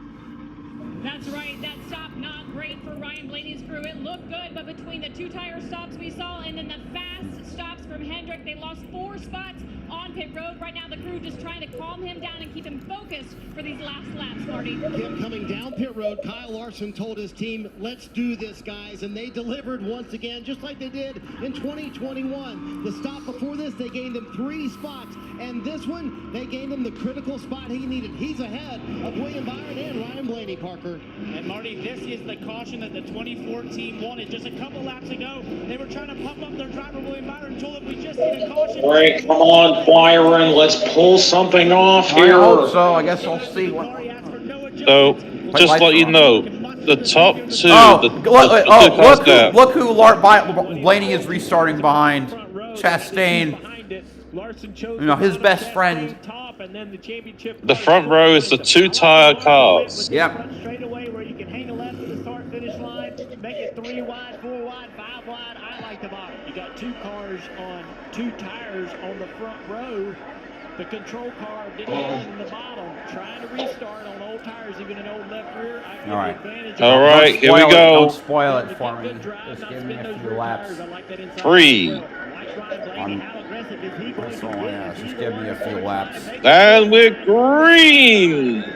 Now they're going through turn 3. Come on, Byron. Said don't spoil it for me. Here we go. Accelerating through the restart zone. Green with 31 to go. Larson goes way down. Byron. Oh, 3 wide. Here comes Larson's on the bottom. And Hamlin and Chastain make 3 wide. Oh, it's 3 wide for 4th. Wow. 3 wide for the lead. Chastain, Hamlin, Larson. Byron falling back to 5th. Larson on the low line. So is Larson Byron. takes the lead. Wow. Oh! Wow. 3 wide for the lead across the line. Chastain, Hamlin, Larson. Larson to the lead at Phoenix. Larson up the racetrack. Come on, Byron. Wow. It's 4 wide for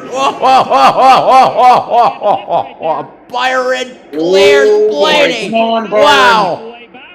Chastain back up front. Oh, looks like there might be a bit of a tire rob on the 12, but I can't say for certain. Wow. Oh, the 24 got in the 11. The 24 of Byron way down, cutting the dog. Wow. Byron's getting tapped. Wow. Byron got tapped. He got dumped and run. I think. Wow. This could be a dump and run. Byron's going down low. Blaney and Larson are looking like they're going to start They going said they were at going to it. race each other cleanly today. They're right now. The Hey, remaining they're gonna be four, clean three racing. running, second, third, fourth. All right, Blaney's going to try and cut the dog leg. Byron running it up high. Getting to the center of the 5. Byron looking on now. His competitors. See the two drivers he needs to pass. Here goes Blaney. Oh boy, here we go. Blaney's got some revenge on Chastain. Byron's not out of it yet. He's working his way back up here. Larson Come on, Byron. Blue tap. The 12. Larson got tapped. Trying to cut the dog leg again. Trying to get side by side. No. But Buster was trying to interfere, trying to pass Byron. The one time you don't want Busher to pass somebody. Oh, no. This is the one time I actually don't want Busher to do something like that. Well. Oh, my God. The one time you don't want your driver to actually do a pass is doing a pass. Yeah, Byron needs to go for it. Come on. Come on. Yeah. Larson going a little low. I think if Busher does overtake Blaney, I feel like Busher's going to make big problems for Blaney. To the inside now. He's going to make it hard on the 24. Blaney using that middle groove in 3 and 4. It's really working for him to be able to close up on Larson. 25 to go. Remember, 25 laps. It ain't over. 25 miles. 25 to go. 24 cars on the lead lap, so once lap traffic gets in play, we are going to see some big moves.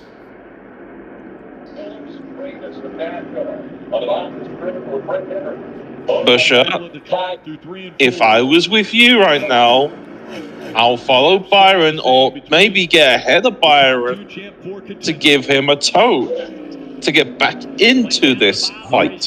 Who would give him a tow?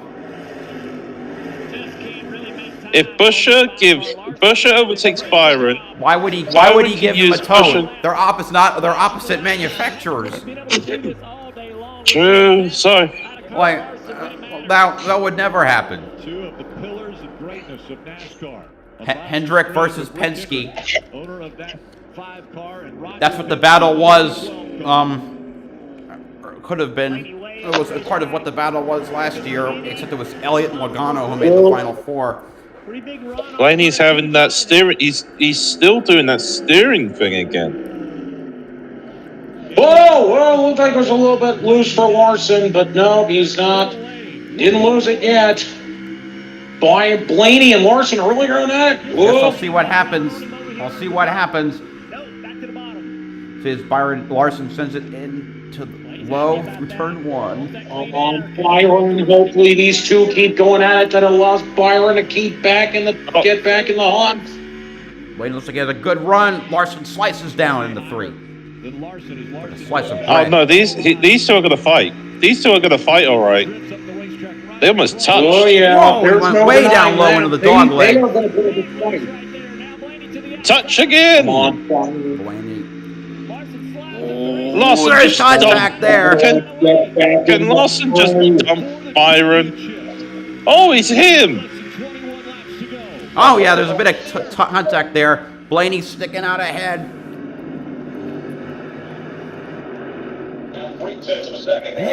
Blaney ahead.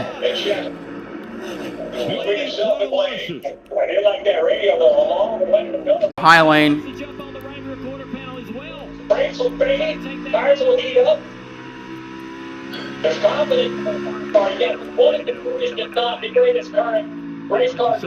looks like that 12 is just gonna, I think 12. He's got it. Blaney pulls away from Larson. Now Larson got a little bit closer. He's trying to send it in low there.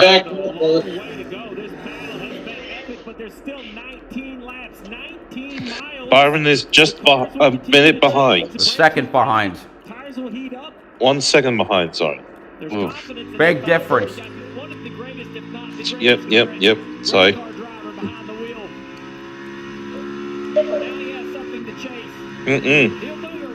He'll try to find speed. There could be a caution. There could be. I actually would love a caution right now. God. It's not over yet. They tried really hard to get to the inside of Blaney because Blaney likes that turn down off the two. That's where he's got speed. If he can get next to him, it would prevent Blaney from doing Did that. Blaney just go? Chastain is out front, just wondering, like, hoping that these two don't wreck each other so he can go and take the win. Right.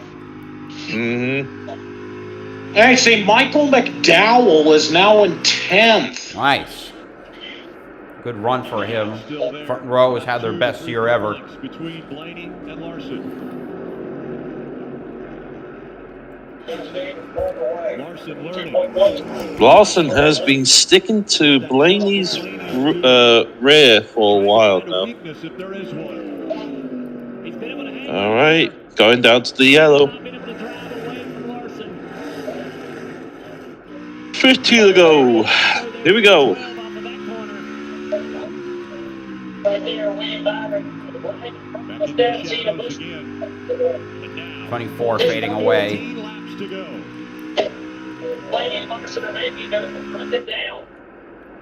Chastain is pulled away. 2.1 seconds in front of Blaney. Been a great battle for this win, even though Blaney starts to pull away. Is keeping the 5 behind him. Yeah. And there He's go been running Byron full-time Fisher. since 2016. 2 years with the Wood Brothers, then with Penske ever since. A perennial playoff contender, but has never passed the round of 8. Wait, did Fisher just overtake Byron? Not yet. No. That these other two of Blaney and Larson are making to run them down. That's got to be so frustrating after really having a great car all day long. And it felt perfectly for William Byron with the caution coming out when it did. His pit crew in stall 1. It had worked the previous 3 years. The person winning the pole and getting that first stall has been able to win the championship. But it might not happen this year for William Byron as he runs in the 4th position, and he is 3rd of the championship 4 contenders. 12 to go. Yep. With trying to run down a faster race car than his. He's being asked to try to make the car that he has do something that the one in front of him won't or will do. It's one of the most impressive. Larson now a second behind. Second? Oh, wow. Yeah. Close to a second behind, yeah. That's sick of that 12. It's just that fast. This is what we wait for all season long. And here we are with an incredible drive. I noticed Blaney's car is getting closer and closer to the wall. Did a great job defining what Kyle Larson's role is right here. What is Blaney's? Right? Yeah, that certainly could be a bit questionable, but at the same time, he seems to be running better. Or is it to, hey, be smart. We can win this championship by just finishing a little bit ahead of Larson. We don't need you pushing it to make a mistake. If I'm on the bike to Ryan Blaney, I'm telling him to go. I want him in his... Harvick and Truex battling for 6th. That's where he's comfortable. That's where I want to put him. If he makes a mistake doing it, so be it. But you've got to put him in the position he's most comfortable in. That's 10 to go now. Less than 10 to go. Chastain, 1.7 seconds. Think about some of And his... Larson is finally into his rhythm now. About Blaney's friends. They raced together all throughout their careers at every level. Both Chase Elliott and Bubba Wallace, very close friends. Elliott nabbing his first title 3 years ago, and Blaney poised to do the same in just 9 laps now. And I think that Penske had a rough regular season. After Charlotte, which Blaney won, they were really nowhere.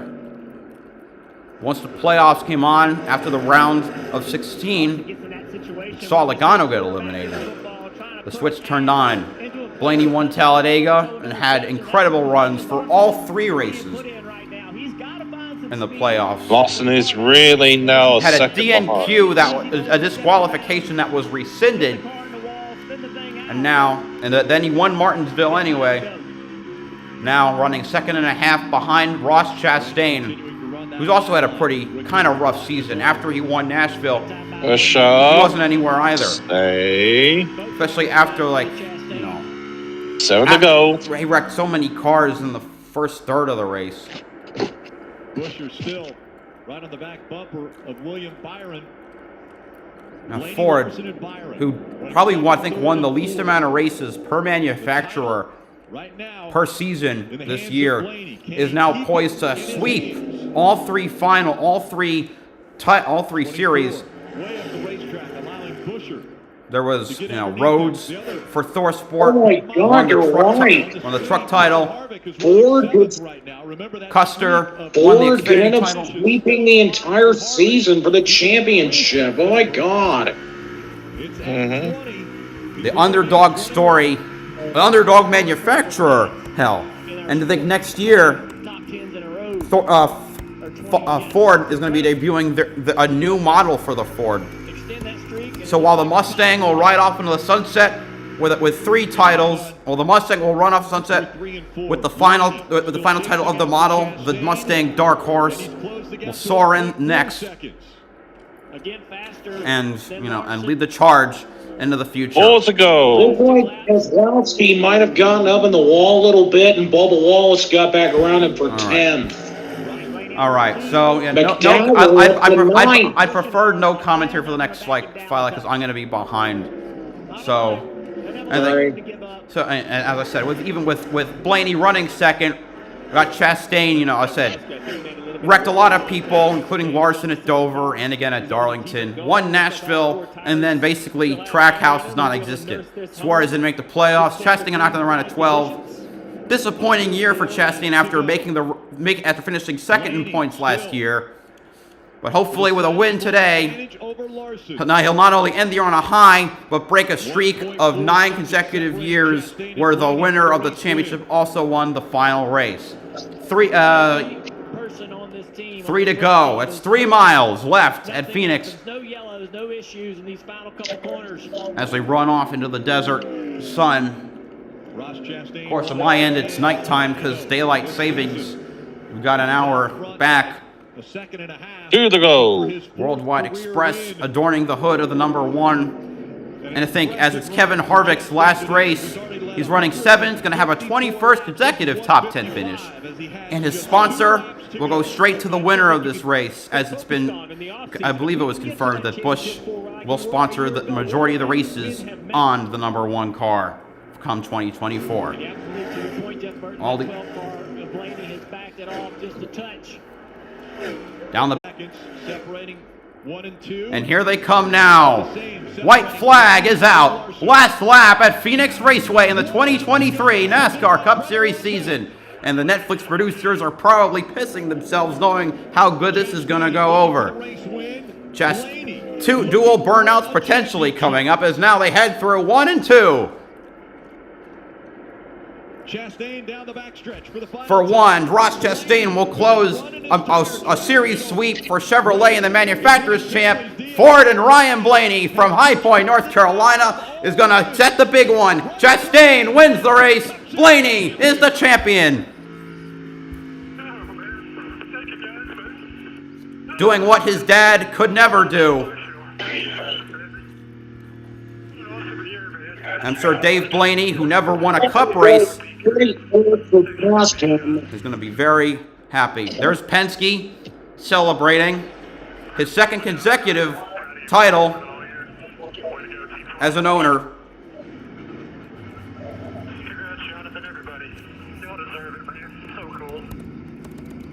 Harvick actually made it in the top 10. Yep. You know what? And Blaney will set 2 records. Lowest top 5s for a champion and worst average finish for a champion. Not necessarily records you want, but I'm sure he doesn't care. And I guess now we wait. There he goes. For 2024. There's Chastain, congratulating him. There's Larson. Anyway, Chastain wins. Blaney 2nd, Larson 3rd, Byron 4th, Buescher 5th, Truex 6th, Harvick 7th, Hamlin 8th, Michael McDowell 9th, and the X-Wing for Bubba Wallace takes home 10th.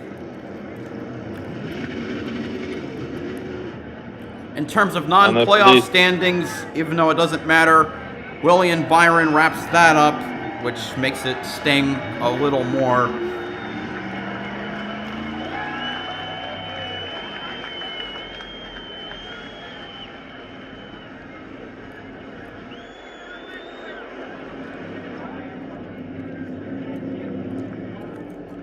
All right, and there it is, the champion flag.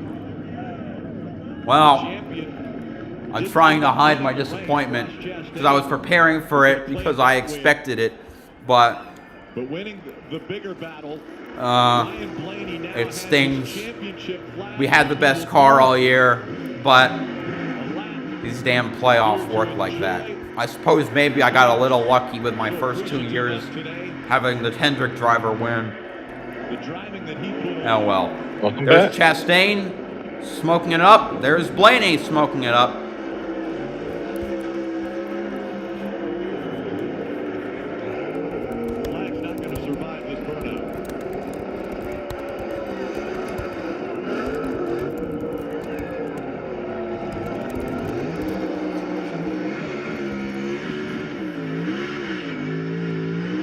He lost the flag. Yeah, he lost the flag. Of course he lost the flag.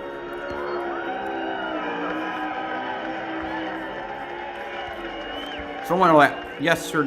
All right. Anyway, thank you all for sticking with me through this endeavor. You know, made as many races as I could. We hit the view goal.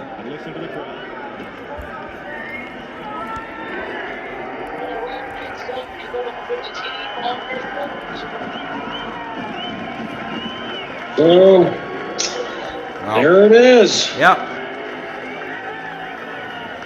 Well, I remember Kyle Petty compared Ryan Blaney to Casey Kane. I guess he heard him. I guess he did. Yep. And Aaron Blaney will either be very happy, very disappointed, or both. Yeah, that's the thing that's conflicting. Yeah. Well, I mean, you got to Anyway, as the Championship 4 finishes, Blaney P2, Larson P3, Byron P4, and Bell dead last, 204 laps down. Did a good job of getting where we need to be, and those guys had 2 good pit stops, so just need to go to work, and you know, hoping our car was good enough, which it was. So just so proud of this team. What an unbelievable year! What an unbelievable. I mentioned as I was trying to. Dave Blaney has got to be proud. The 1997 World of Outlaws champion, made his way to NASCAR, you know, running the number 93 for Bill Davis Racing, a team which no longer exists. Then went to what? Jasper's 77, RCR's 07, back to Bill Davis. Almost won the 2012 Daytona 500. Only ever won one Busch race because Kenseth spun coming into the checkered flag. But never could get a win. Blaney, successful at all levels. Won his first Cup race at Pocono in 2017. 6 years later, he's a champion. Pretty good about it. It's just Matt getting there and finishing it off. So, yeah, I just didn't want to yellow. Luckily, everyone kept it straight, and we were going good. But I want to shout out also Kyle and William. That was fun racing those guys all day, and the 20 Bell. Unfortunately, he broke, but racing those 2 guys at the end there, racing clean. That's what racing's all about. So that was a lot of fun. Mid-season, maybe even early in the playoffs. Thank you everybody for this. This championship scene, Ryan. I might do a stream for Election Day because I pay too much attention to politics. But anyway, season's over. 36 race wins plus the Clash, then the All-Star race. 2024. Well, can't wait. All right. Yep. Thank you so much. BowserJrXD signing off of NASCAR for the year.